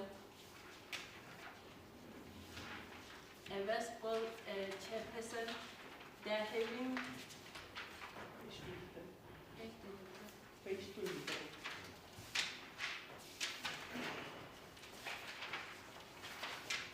Chairperson, the indicator in terms of the VESPOL is the one that is very much critical because it's number of quarterly reports addressing identified crime at specified construction. This one is a new indicator. Chairperson is the one that was taken from the minister's performance agreement. It's a new indicator, and it's also a problem because it's the IITT is Economic Infrastructure Task Team. So it's a new indicator, and the second one is number of reported cases of identified crime is the same as the one, and then the second one is number of arrests on the Economic Infrastructure Task Team, which is the new indicator also. It's also a problem because we realized that Chairperson during the first quarter report is a problem. And again, on the number of reported cases of performance assessment is also a problem because we realized that at the first quarter. And number of illegal firearms recovered. This one, Chairperson, is very much critical, whereby cover the firearm, whether the SAPS or any other firearm, crime in terms of contact crime. And then the other one is number of identifiable SAPS on firearm recovered. The very same firearm that was reported lost, the Provincial Commissioner is obliged to recover them so that they cannot use in the commission of crime. But Chairperson is a problem to recover this firearm because the Provincial Commissioner will realize after it has been committed that it belongs to the SAPS. And percentage of application for new firearm, this one, Chairperson, is not that much a problem as such. And I will go to page number 26, number of escape from the lawful custody. This one, Chairperson, is also a critical because we are experiencing problems in terms of ourselves and in terms of our vehicles. Those vehicles that are carrying the prisoners, they are not that much conducive to can keep the prisoners. Sometimes we find that some of the vehicles, they are aging. And in a way that when they transport the prisoners, those things that are looking, you find that if the driver can stop, the prisoner will escape. And again, on this one of those that are escaping from the custody, we are having those custody that are, those cells that are currently not in operation. The police station, they refer the prisoner to other police station, and it's also a problem in case whereby they had to be taken again to the court. Like for example, they had a problem with the cells. To prevent the escape, they took the prisoners to Malebstrift. And then from Malebstrift to bring them to court is another distance. That is why you find that some of the vehicles, they are exhausted by mere traveling. For that reason, escape is a problem.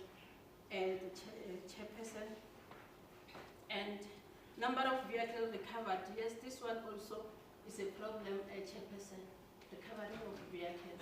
Because there are certain processes that we had to follow, like for example, whereby a vehicle is stolen here and is recovered in another country. Then it's a problem. Then the Provincial Commissioner is being assessed on that, and it's not easy to meet the target in that case. And the number of provincial users, this one is not a problem. Chairperson, percentage reduction in the number of reported contact crime on the top when we have contact crime. Chairperson, we are having some of the stations that they don't meet the requirements. They don't meet the target, and they are forming part of the top 30. Top 30. Can you repeat that? Sorry. Is the number of it's number of percentage. No, you know what? I'm sorry to interject. The report that you are reading is that one that is flagged there. But the reports that members have in their hands, it's not that one. Do you have the same report? It's the same one. Do you have the same report? It's the same one. Page 28. Where's your report? Where's your report? Extra copies. This one. Yeah. Operational. Because I'm trying to follow. I see that in my file I don't have the. Yes, then it's fine.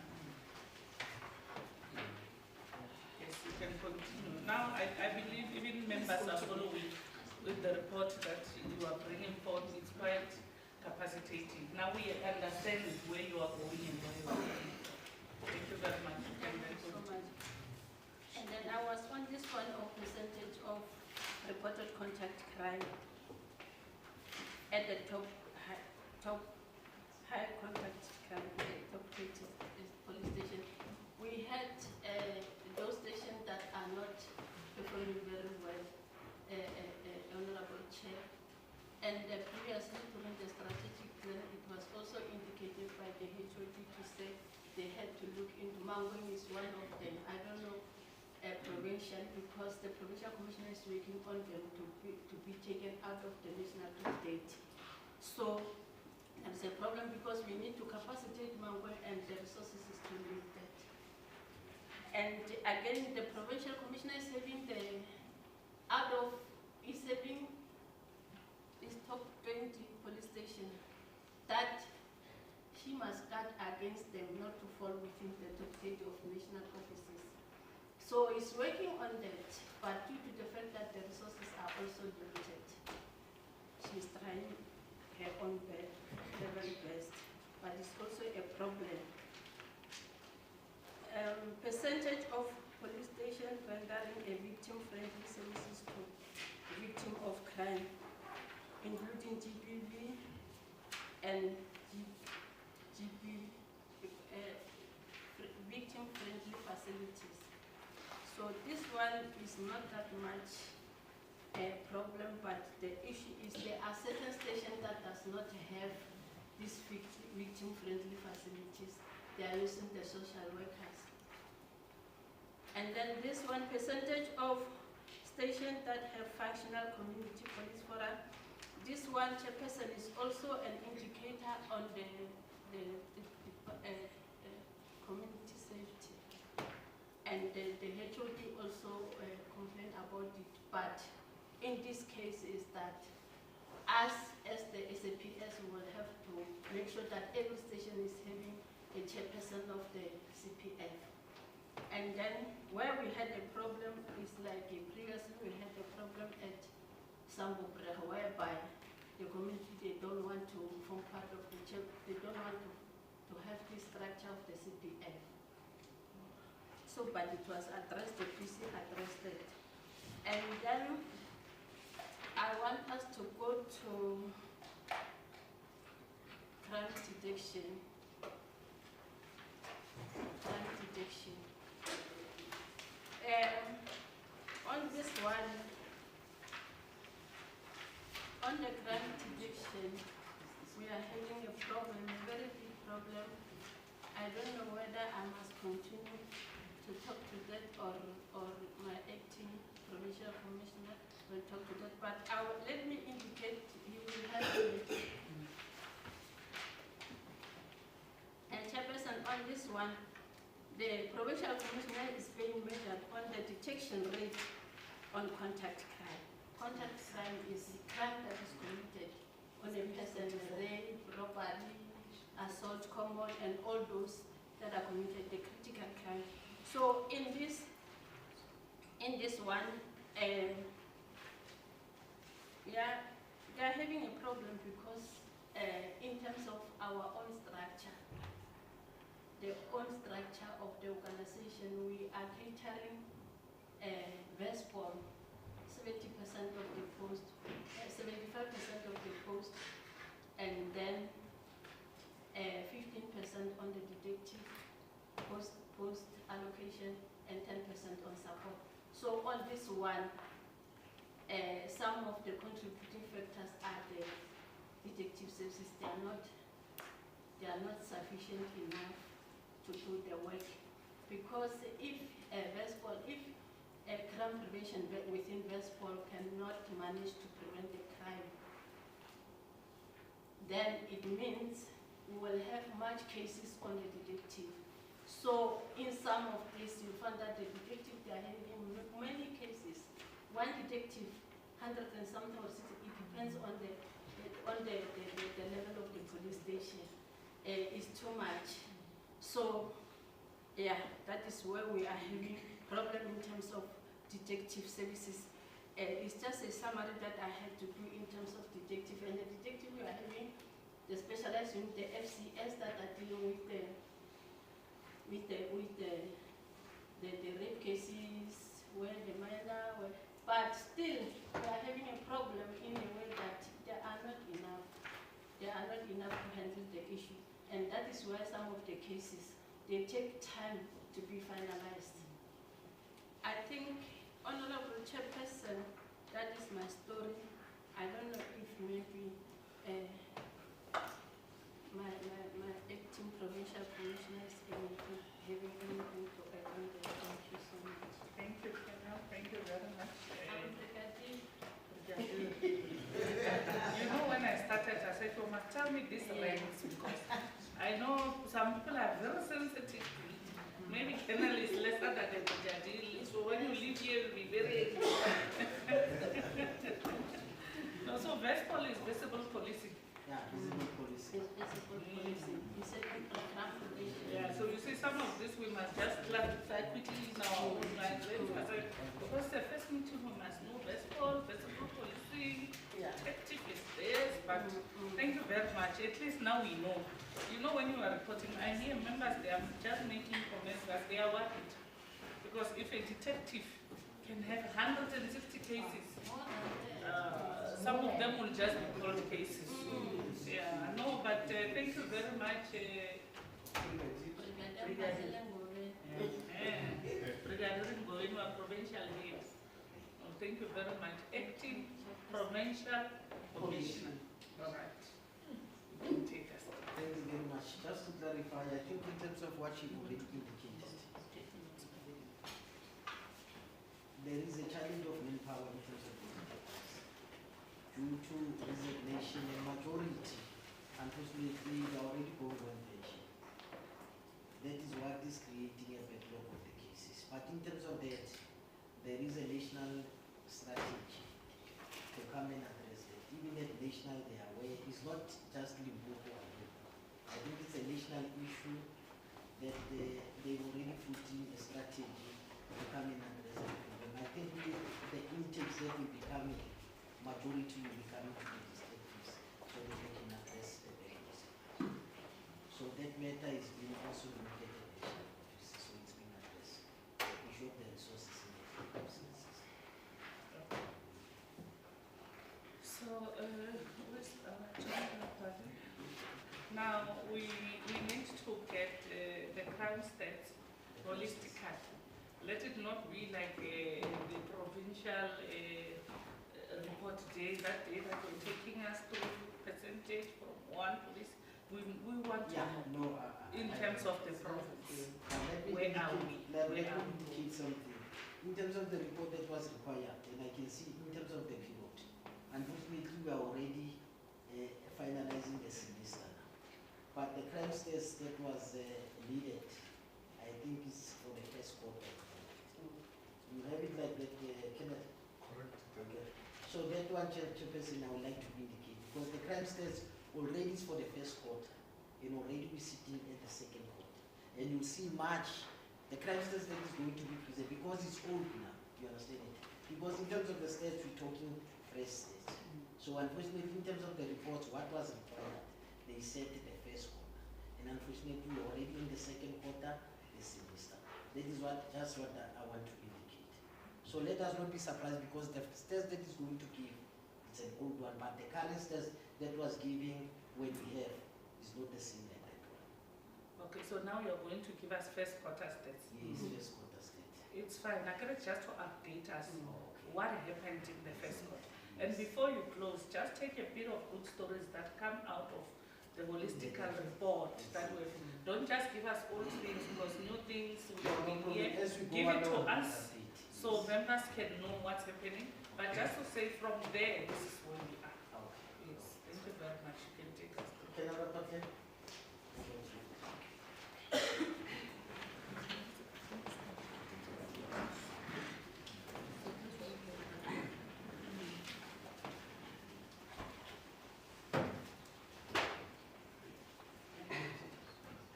Chairperson, thank you, and the honorable members.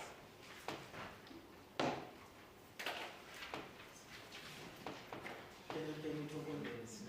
On the rest, thank you. Just to indicate, Yeah. first quarter, this was the problem, and then where we are. Do you have the latest stats? Yes, I know you have the first one. No, the latest.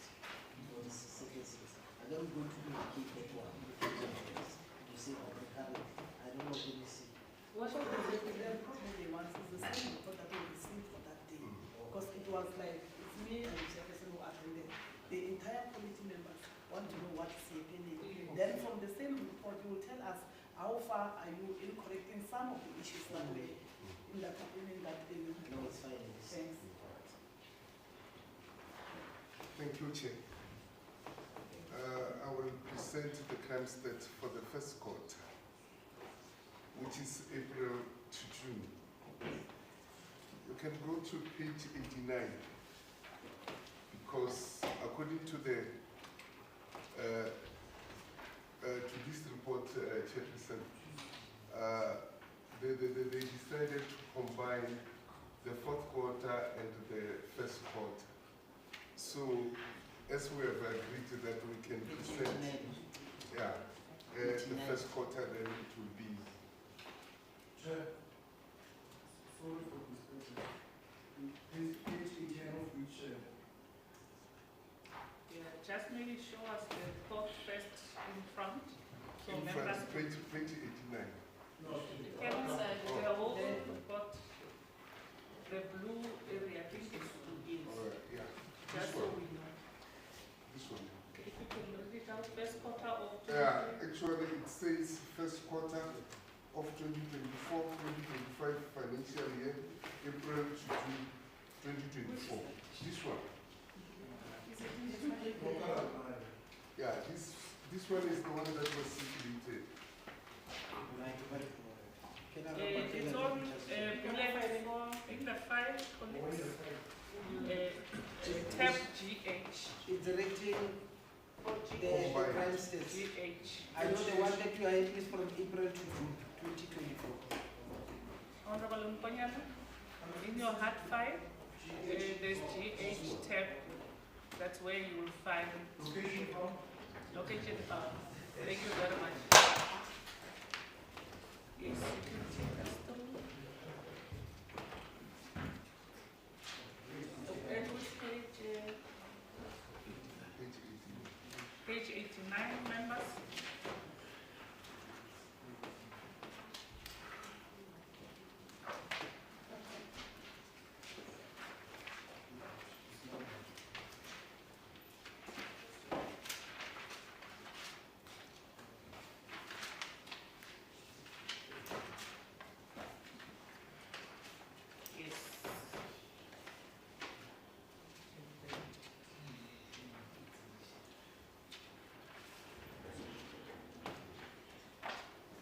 Page 89.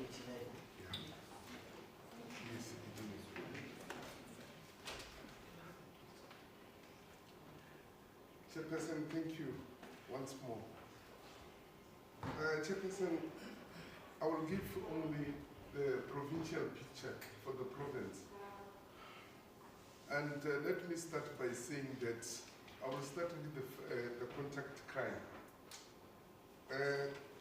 What are we referring to when we talk of the contact crime? We are referring to the crime that is against the person. And those crimes are murder, sexual offenses, attempted murder, assault with the intent to inflict grievously bodily harm, common assault, common robbery, robbery with aggravating circumstances. Those are our contact crime. So what I will say, according to the picture there that is depicted, we couldn't do well in terms of the murder, and as well as attempted murder and robbery with aggravating circumstances. But as a category, the grand total per those crimes, we have done well. We're standing at minus 186 cases down, which constitutes to 2.0%. In terms of the sexual breakdown, contact sexual offenses was on the rise with 7 cases. When we talk of sexual offenses, we are referring to the rape, we are referring to sexual assault, we are referring to attempted sexual offenses, we are referring to contact sexual offenses. All of them combined, they make sexual offenses. We call them sexual offenses. So coming to subcategory of robbery aggravating, we couldn't do well in terms of robbery at residential premises. We're standing at 24.3%, followed by robbery at non-residential premises. It's standing at 10.7%. So car hijacking we've reduced. So when we talk of the TSO crimes, we are referring to car hijacking, robbery at residential premises, as well as robbery at non-residential premises. Robbery at residential premises, we're referring to house robbery. Robbery at non-residential, it is business robbery. So in those crimes, we call them TSO crimes. And we couldn't do well. We're standing at 10.3%. Robbery catch and transit, we have done well. We're standing at minus 10 cases down. And truck hijacking, we only escalated by only 1 case. Let's page together.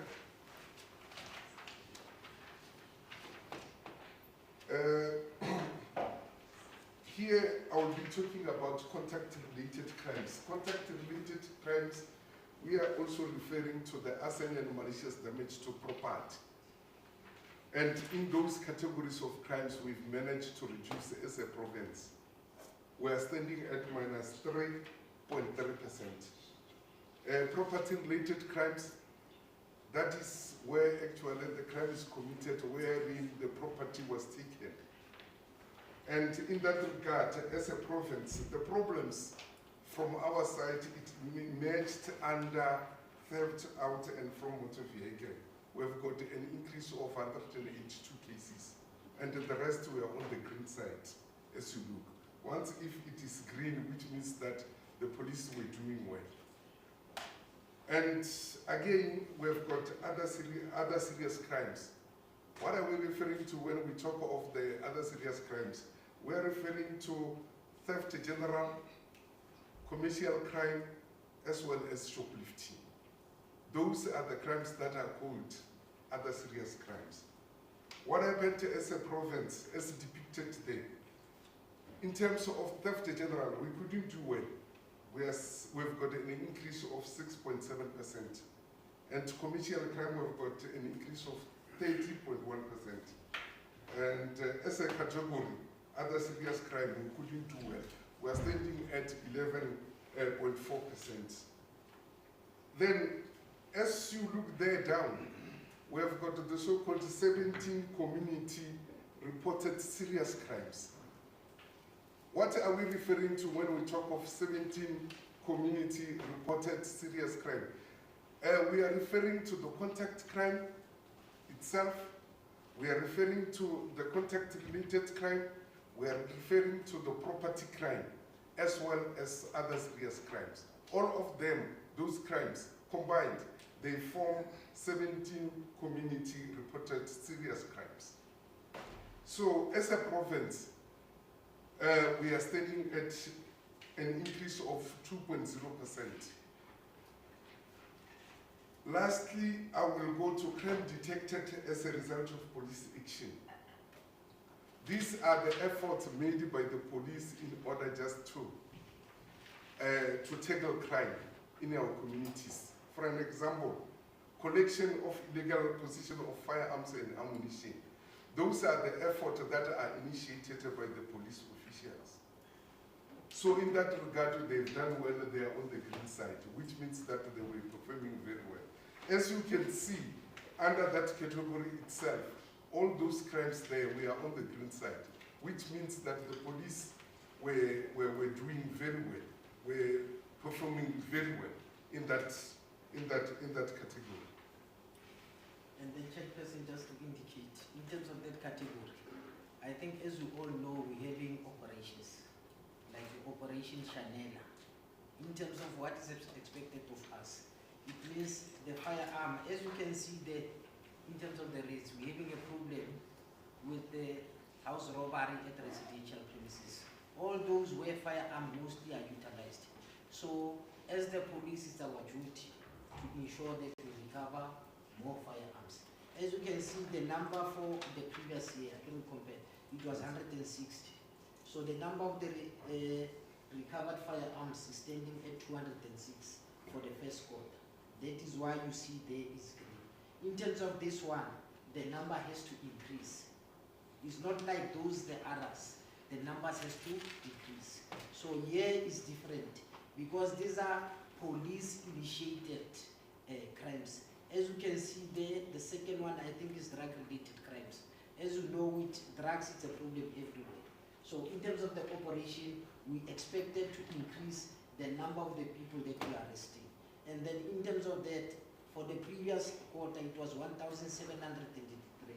And then for this quarter that we're talking about, we increased it to 1,927, which is 194 plus of those that we increased. And then also in terms of the driving under the influence of alcohol, I think you are well aware. I think the office of the MEC also spoke about the drunken driving. I think there you see it's a dual. Both we working together with traffic in terms of these operations. Majority of these, yes, some of the operations they are working alone, some we are working alone, but in most cases we like to have dual operations in terms of that, so that we can increase in terms of those drunken driving cases. Thank you. You can proceed. Thank you. Go to the next slide. Coming to this slide, it talks about the ratio. The ratio, it is the population compared to the crime committed. So when we look at the murders there, we are standing at 3.3, which means that the Limpopo province is safe. Why I'm saying that? We take that number of the murders, we divide it by 100,000 population. That gives us that figure 3.3, which means that 3 people are likely to be killed per day. Only 3. So the province it is still safe. In terms of the rate, we're standing at 13.7. So which means that the province itself, 13 people can be raped per day. In terms of the murder, we're standing at 4.2. So we are on the red side. So on and so forth. I cannot explain each and every aspect of it. So I will just highlight only, go to the to page 93. Chairperson, in terms of the 17 priority crimes that were indicated there, we've got two stations that are featuring at national level. So we've got Polokwane in terms of the 17 CRCs, it is featuring there, it is standing at 7.7% increase, followed by Mangwing, which is standing at 15.4%. So these two stations in terms of the 17 CRC, they are featuring at a national level.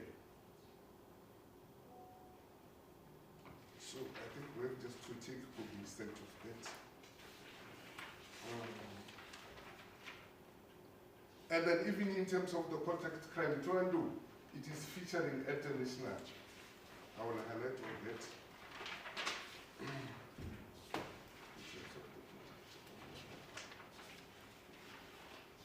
I will talk a little bit about MEDAS because MEDA, it is one of the priority crime actually in our province. So far, for the quarter itself, we've got Toando is featuring number 1, but we don't have any stations around the province that is featuring at the national. So Toando is featuring number 1 at the province. It has got an increase of 4, Mangwing increase of 3, Loboakomo increase of 4, Makweleren increase of 6, Seshego increase of 3, Danielton increase of 4, Ugarte increase of 1, Begersford increase of 3, Koblasdal increase of 5, Jennifer's increase of 4. Those are our 10 top stations actually in our province in terms of the MEDAS. These stations were just highly affected by the high volumes of the MEDAS. And then from here, let me just highlight only on the rapes. And then I think I will be finished. Chairperson. It's page number 116.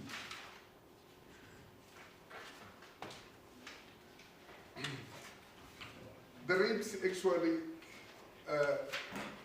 we do have stations that are featuring at national. We have got Toando and Seshego. Toando and Seshego.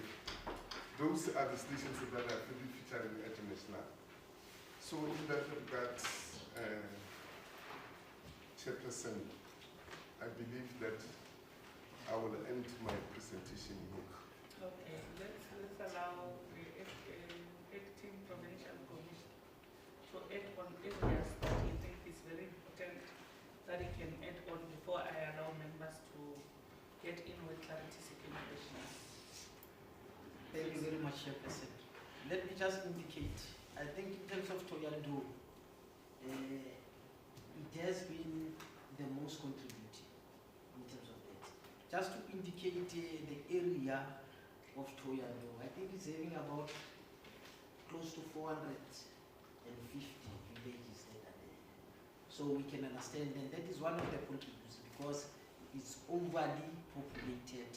That is the kind of area. And that is why Toyando, you see in terms of the manpower, it's not like the same other stations. They might be brigadier stations, but in terms of the manpower, they are not the same. So in terms of our province, Toyando has the most, sitting between 300 and 400 members that are there.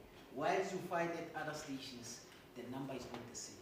So that is why you see it in terms of that one. And then coming also to Seshego. Seshego is a brigadier stations, also is contributing. I think as you can see, the other thing that is contributing in terms of crime, the development. So these are the stations also that are contributing.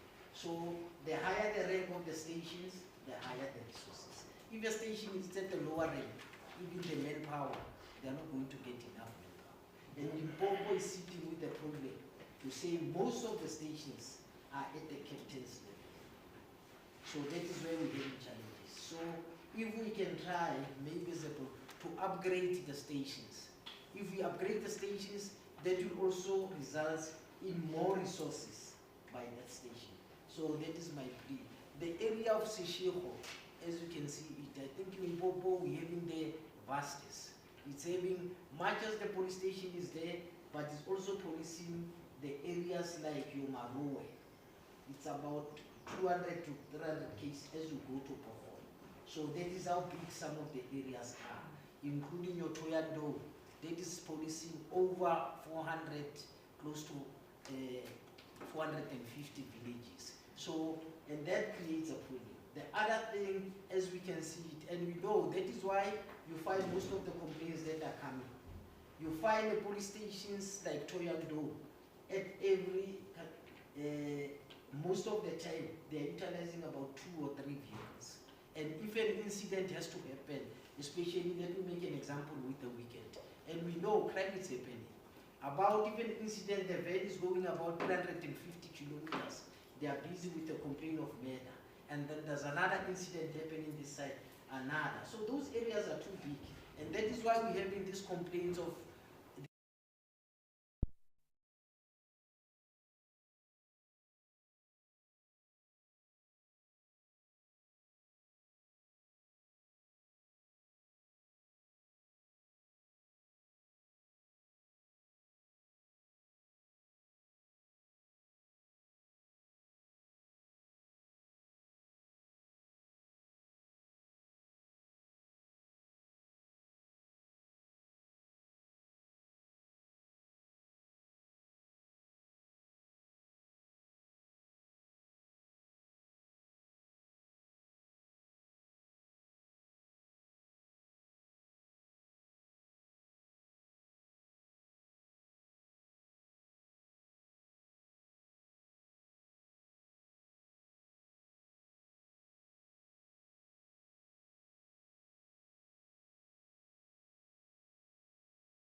Thank you very much, colleagues. That is your report from the SAPS. And as and when this is the first meeting, when we meet at Atakwal, when you send them what we are looking for, it will be detailed. It will be saying, we want this, we want that. You know, Lenan Kanopi General, because I don't want to make a mistake over no, she was able to quickly come to a level of what we want to understand. And with this understanding, it assists us. When we play a proper oversight, we know, oh, this is the challenge of this. This is a challenge, because another thing that you did not report on, that I think you should report on before members come in, what do you call an ideal police station? How do you achieve that? When you say, this is an ideal police station, we are fine, we are okay. This police station has all prerequisites, we are okay with it, it's ideal. How do you achieve that? That is part of what, when you answer all of us, you will do that. And that you spoke of levels, you say police station is at a captain level. So it then gives us a question of, okay, captain level, is there a brigadier level or a what level? If you could just, in a minute or less, just to explain that, so we know what you mean when you say police station is at a captain level. What are all those other levels that you can talk about? Members, Honorable Nkonyana, Honorable Marit, all of you will start Honorable Nkonyana, coming up to Honorable Mohammed. Let's just... Yeah, thanks, Chair. Let me again greet the generals of the Blue Army in the province. Perhaps to start, Chair, at the end, and then go back and we speak of the provincial top 8 in the stats. And I would understand, Chair, that this is the first meeting and it's the first interaction. There won't be any need to, you just give SAPS space and time to respond, and probably second time is when that we can. But also it's critical to expatiate on your question to say, when we grade or we rank stations, I'm more interested in knowing what are the requirements. Just that of ranking police stations from captain to brigadier. I understand, perhaps because of my experience, Chair, I know that what is that. Let me not break. Also, when we reported on our stats, Chair, when I saw the report of our stats, I did not see the impact of what the police would call the J534. It's a ticket. I'm a police. I don't see start talking to our J534 successes. And I would then ask the question, how effective are they if we're not going to report about them when we give our stats active PC? We have a general problem of vehicle theft, but specifically parking, especially in farming areas.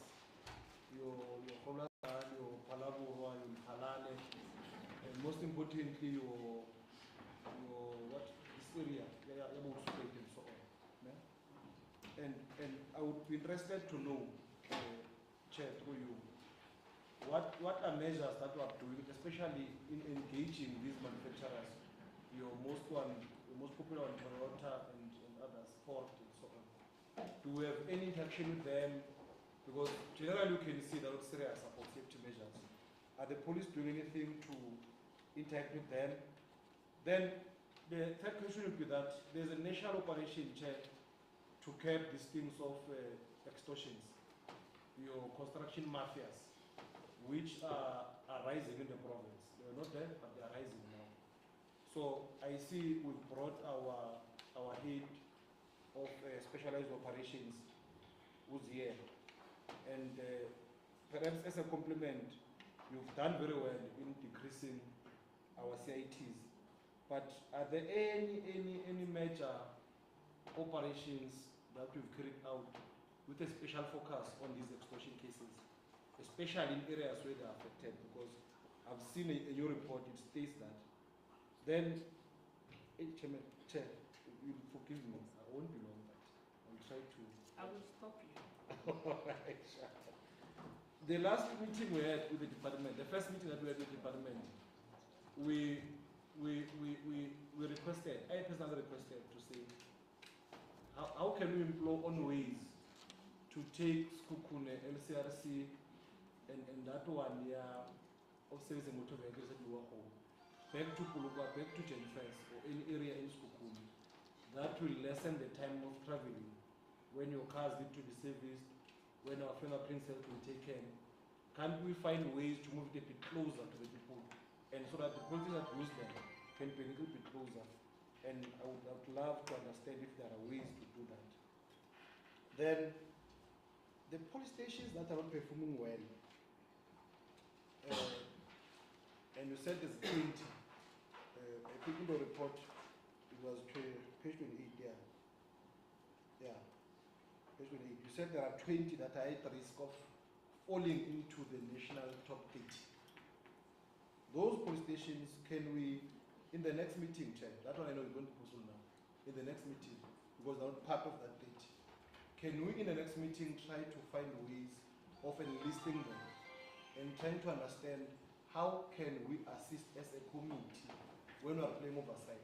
How can we assist through the department in ensuring that we don't have that 20 into the national top 30? Then,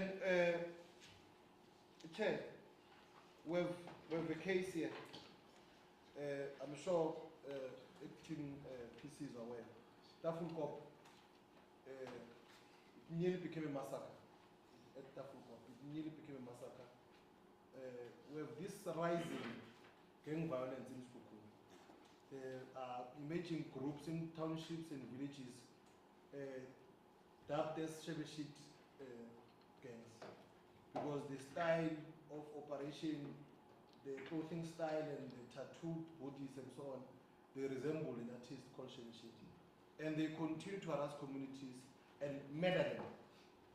During the weekend, it's about how many, I don't mean, about 8 or so that were stabbed to death in an event in Tafulkop. And I'm told some are critically injured in hospital. So I know for a fact the police are aware of the incident. But to cap this operation here, Shebeshit, this thing, can we find ways of dealing with this rising gangsterism in our, especially focus area being in our townships, because it's more prevalent in Tafulkop, Jenfest area, and Pegascope area. The most three towns that are affected are these 3 towns, Chair. And that will be the last one, as I thank you, Chair. Thank you very much, Honorable Shai. No, I'm fine, I'm fine. Fine, Honorable Togobi. Yeah, thanks very much.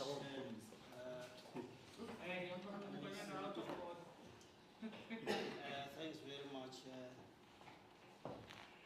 Thank you for presentation. I'm just worried because people are dying in the street, people are dying at home, people are dying in the transport, people are dying everywhere. And when you ask the visibility of police officers, who find that they take time to arrive into that space after the crime has been reported. Now, the question that I'm asking myself is that how can the firearms be lost, and where are they lost? Are they lost from police station?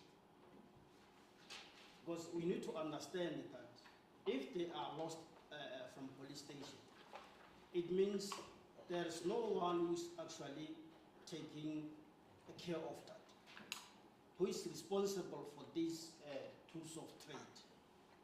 Because we cannot actually hear that the firearms have been lost, but we don't know where. And if they are lost from police station, it means they are not lost, they are stolen. They are stolen by some of the police officers. Because we are really aware that there are still police officers that are conniving with the criminals. And what are you doing as commissioners as far as this incident is concerned? I'm from Provincial side. Honorable here is speaking the truth. There are these syndicates in our homes. But the police are there. They don't even try to make sure that these groups are being arrested. The drugs are just all over. The question is, where is the role of police officers in that particular village? I'm worried because people live in fear. And the police are there. When you go to police station during the night, you will find only 2 police officers. The question is, where are the other police officers? When you request a baki, they will take 2 to 3 hours to reach the place of incident. So these things need to be corrected. We can't stay in such kind of situation because we don't have police officers. If there is a need to recruit new police officers, let it be. Let us make sure that the police officers are recruited because some of them are resigning. So if they are resigning, who is replacing them? So let us make sure that we recruit new police officers so that they can actually make sure that they fight this crime. We are tired of crime because we cannot enjoy. Our communities out there are not really enjoying their lives because each and every moment they are being attacked in the street. They are being attacked in town. So those are some of the things that we come across. Thanks very much.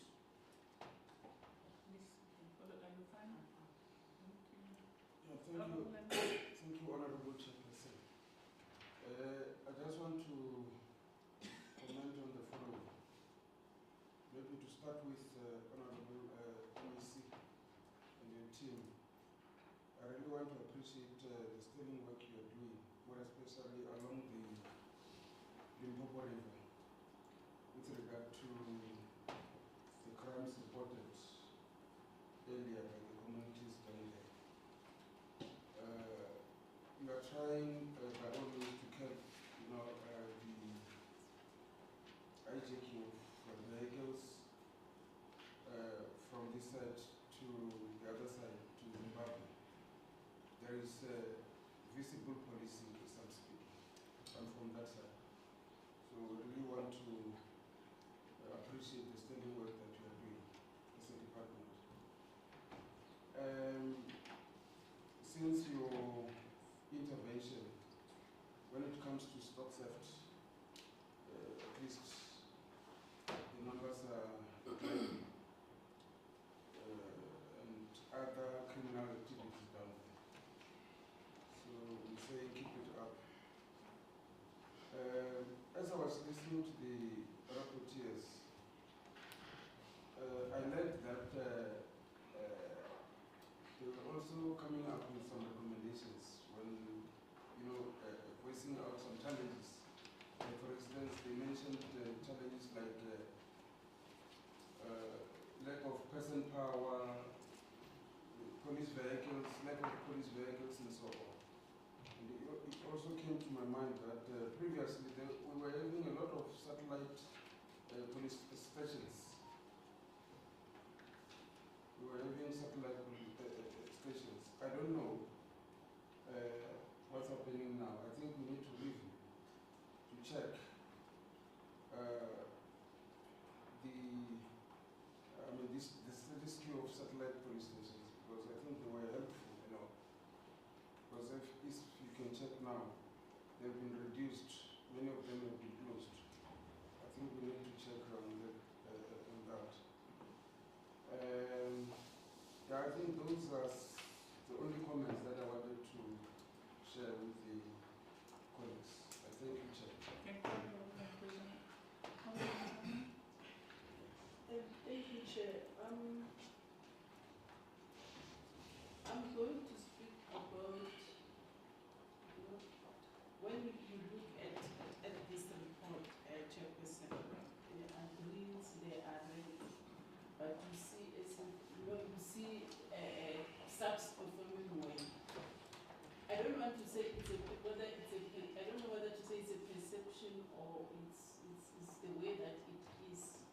That go to the police station, talk to the people around the area who are supposed to be serviced by that police station. You won't take anything green. It's going to be red. And we are living in those areas. You know, there's a difference between the report here and when we go out there and talk to the people around police station 18 months. I don't believe mistakes. MEC. The people around those police stations are not happy with the police stations, with the police. So we must find a way to say when we report here and we see that the police are working, it should also reflect to the communities around those policing areas. It should reflect to say to them, yes, we see the police station, we see that they are working and so on. And that would reduce the issue of, because I know in my area now they are busy chasing someone who has been raping people. It's that person has raped, in my knowledge, I think it's about 10 now. Now the community's up in arms. Last night they went to his place and they took the mother and the grand. And the police are there. People are saying we've been reporting this case. We don't want to create more vigilante groups which might end up turning into gangsterism MEC. Because if you create this vigilante group, my fellow, it becomes a gangsterism issue. Because now someone is saying, I'll take the panga, I'll take this, whatever I'm having. We go and hunt the criminals. So the reports must also reflect on the people that are there. But the other issue, I wanted to ask if we're talking about Toyando policing area, if also the issue of our, like they're saying we are doing well when it comes to the borders, but if also the issue of illegal foreigners, I'm saying illegal foreigners, does impact on that, on the crime in that policing area. And the other issue, when you talk about Begasfort and Guyana is not mentioned, but Guyana also, when it comes to the mining areas, I know with Guyana they are not mining, but illegal, and Zamazamas are busy there. The crimes that comes with Zamazamas in the mining area, the safety of the people that are staying around the mining areas. We must also think about them and the police stations around those areas, whether they are well trained to be able to deal with such crimes that go hand in glove with a mining area. Thank you. Thank you very much, honorable members. Colleagues, those are the few questions with what I put forward. The level of the police stations, let it be a subsequent answer. Don't respond to it now. Colleagues, just put it down. chiefs, how do you grade that, the levels of the police stations, and how many do we have in the province here? So we know that Polokwane is this level, it will help and capacitate the members to really know, be in the know, the SAPS, and also what is to be done. Lena seated there, men and women in blue, these are your challenges. Some of the competence, they sit at the national office. Like now, if you were having this competency in the province, you'd know that since 2010, there are people that are going on pension. In 2015, 18, what is the plan of recruiting? If that is the competency and of the province, just that, we're not looking at the issues of procurement, that is another ballgame. We're talking about areas that can capacitate your police stations to really effectively achieve your own mandate. And because a lot of things that we are reporting here, MEC, lack of resources, lack of resources, lack of resources. How are we going to sit in a meeting, MEC, where we discuss how do we capacitate in terms of these resources, the SAPS in every province? And remember, we'll not only be talking about Limpo, but areas that you know that if you are capacitated in terms of resources, you'll be able to execute your mandate diligently. And when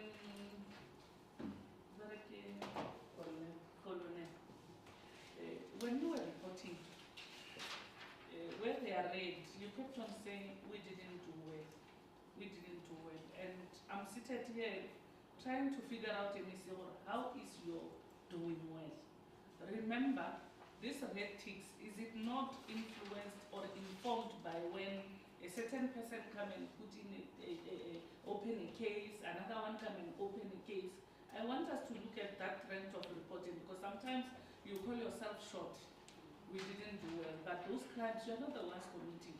You are responsible to go and arrest. Maybe find a way on when you report, not just you didn't do well. Why am I saying this? Immediately when you were about to conclude, you spoke of crimes detected as a result of police actions. That's why you can say we didn't do well, because that is your own responsibility. You are the one that must go out and conduct those operations. Operation Tualalamiko, do whatever, Operation Tiba, that is your role. If you don't do well, that's why you can say, members, we didn't do well. But areas where it's an external factor that influences the trajectory of the red or vis-a-vis the green, acting Provincial Commission, let's look at a way that you can balance it. Or I don't know, when you are speaking and you are at your own meetings, because when you say we didn't do well, in a layman's mind, you say, but the police in Limpopo are not working really. Because when you are inundated with a lot of raids, but those raids is influenced by external factors. Maybe look at how you cut into that line, say, leave that we didn't do well. If you say we didn't do well, it's when you'll be reporting on your own actions.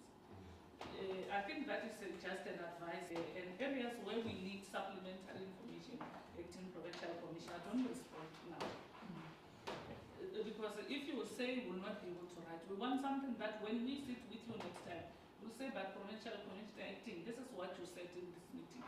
So we need it written as a supplementary submissions. And victim empowerment centers.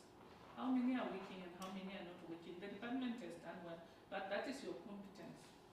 And what is your plan if you really have less in the province? And something that is challenging, the cells that are not working, what is the plan on getting them to work? Is it still your competence or is it competence of national? You kindly put it in a report, supplementary report that you'll be sending to us. And the detectives, we heard that at least now there will be disappointment. But let's look at areas. How do we strengthen?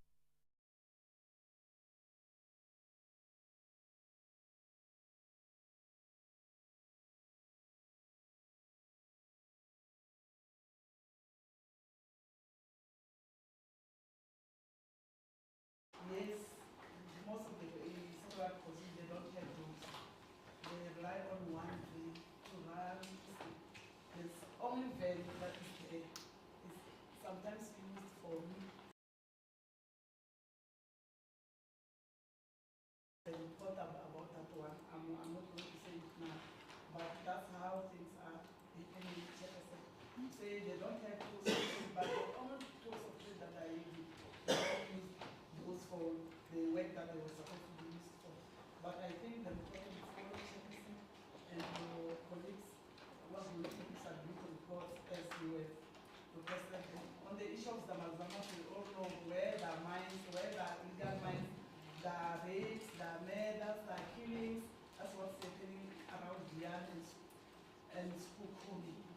on the issue of Masisi, there is the issue of farmers that are appointing foreign nationals.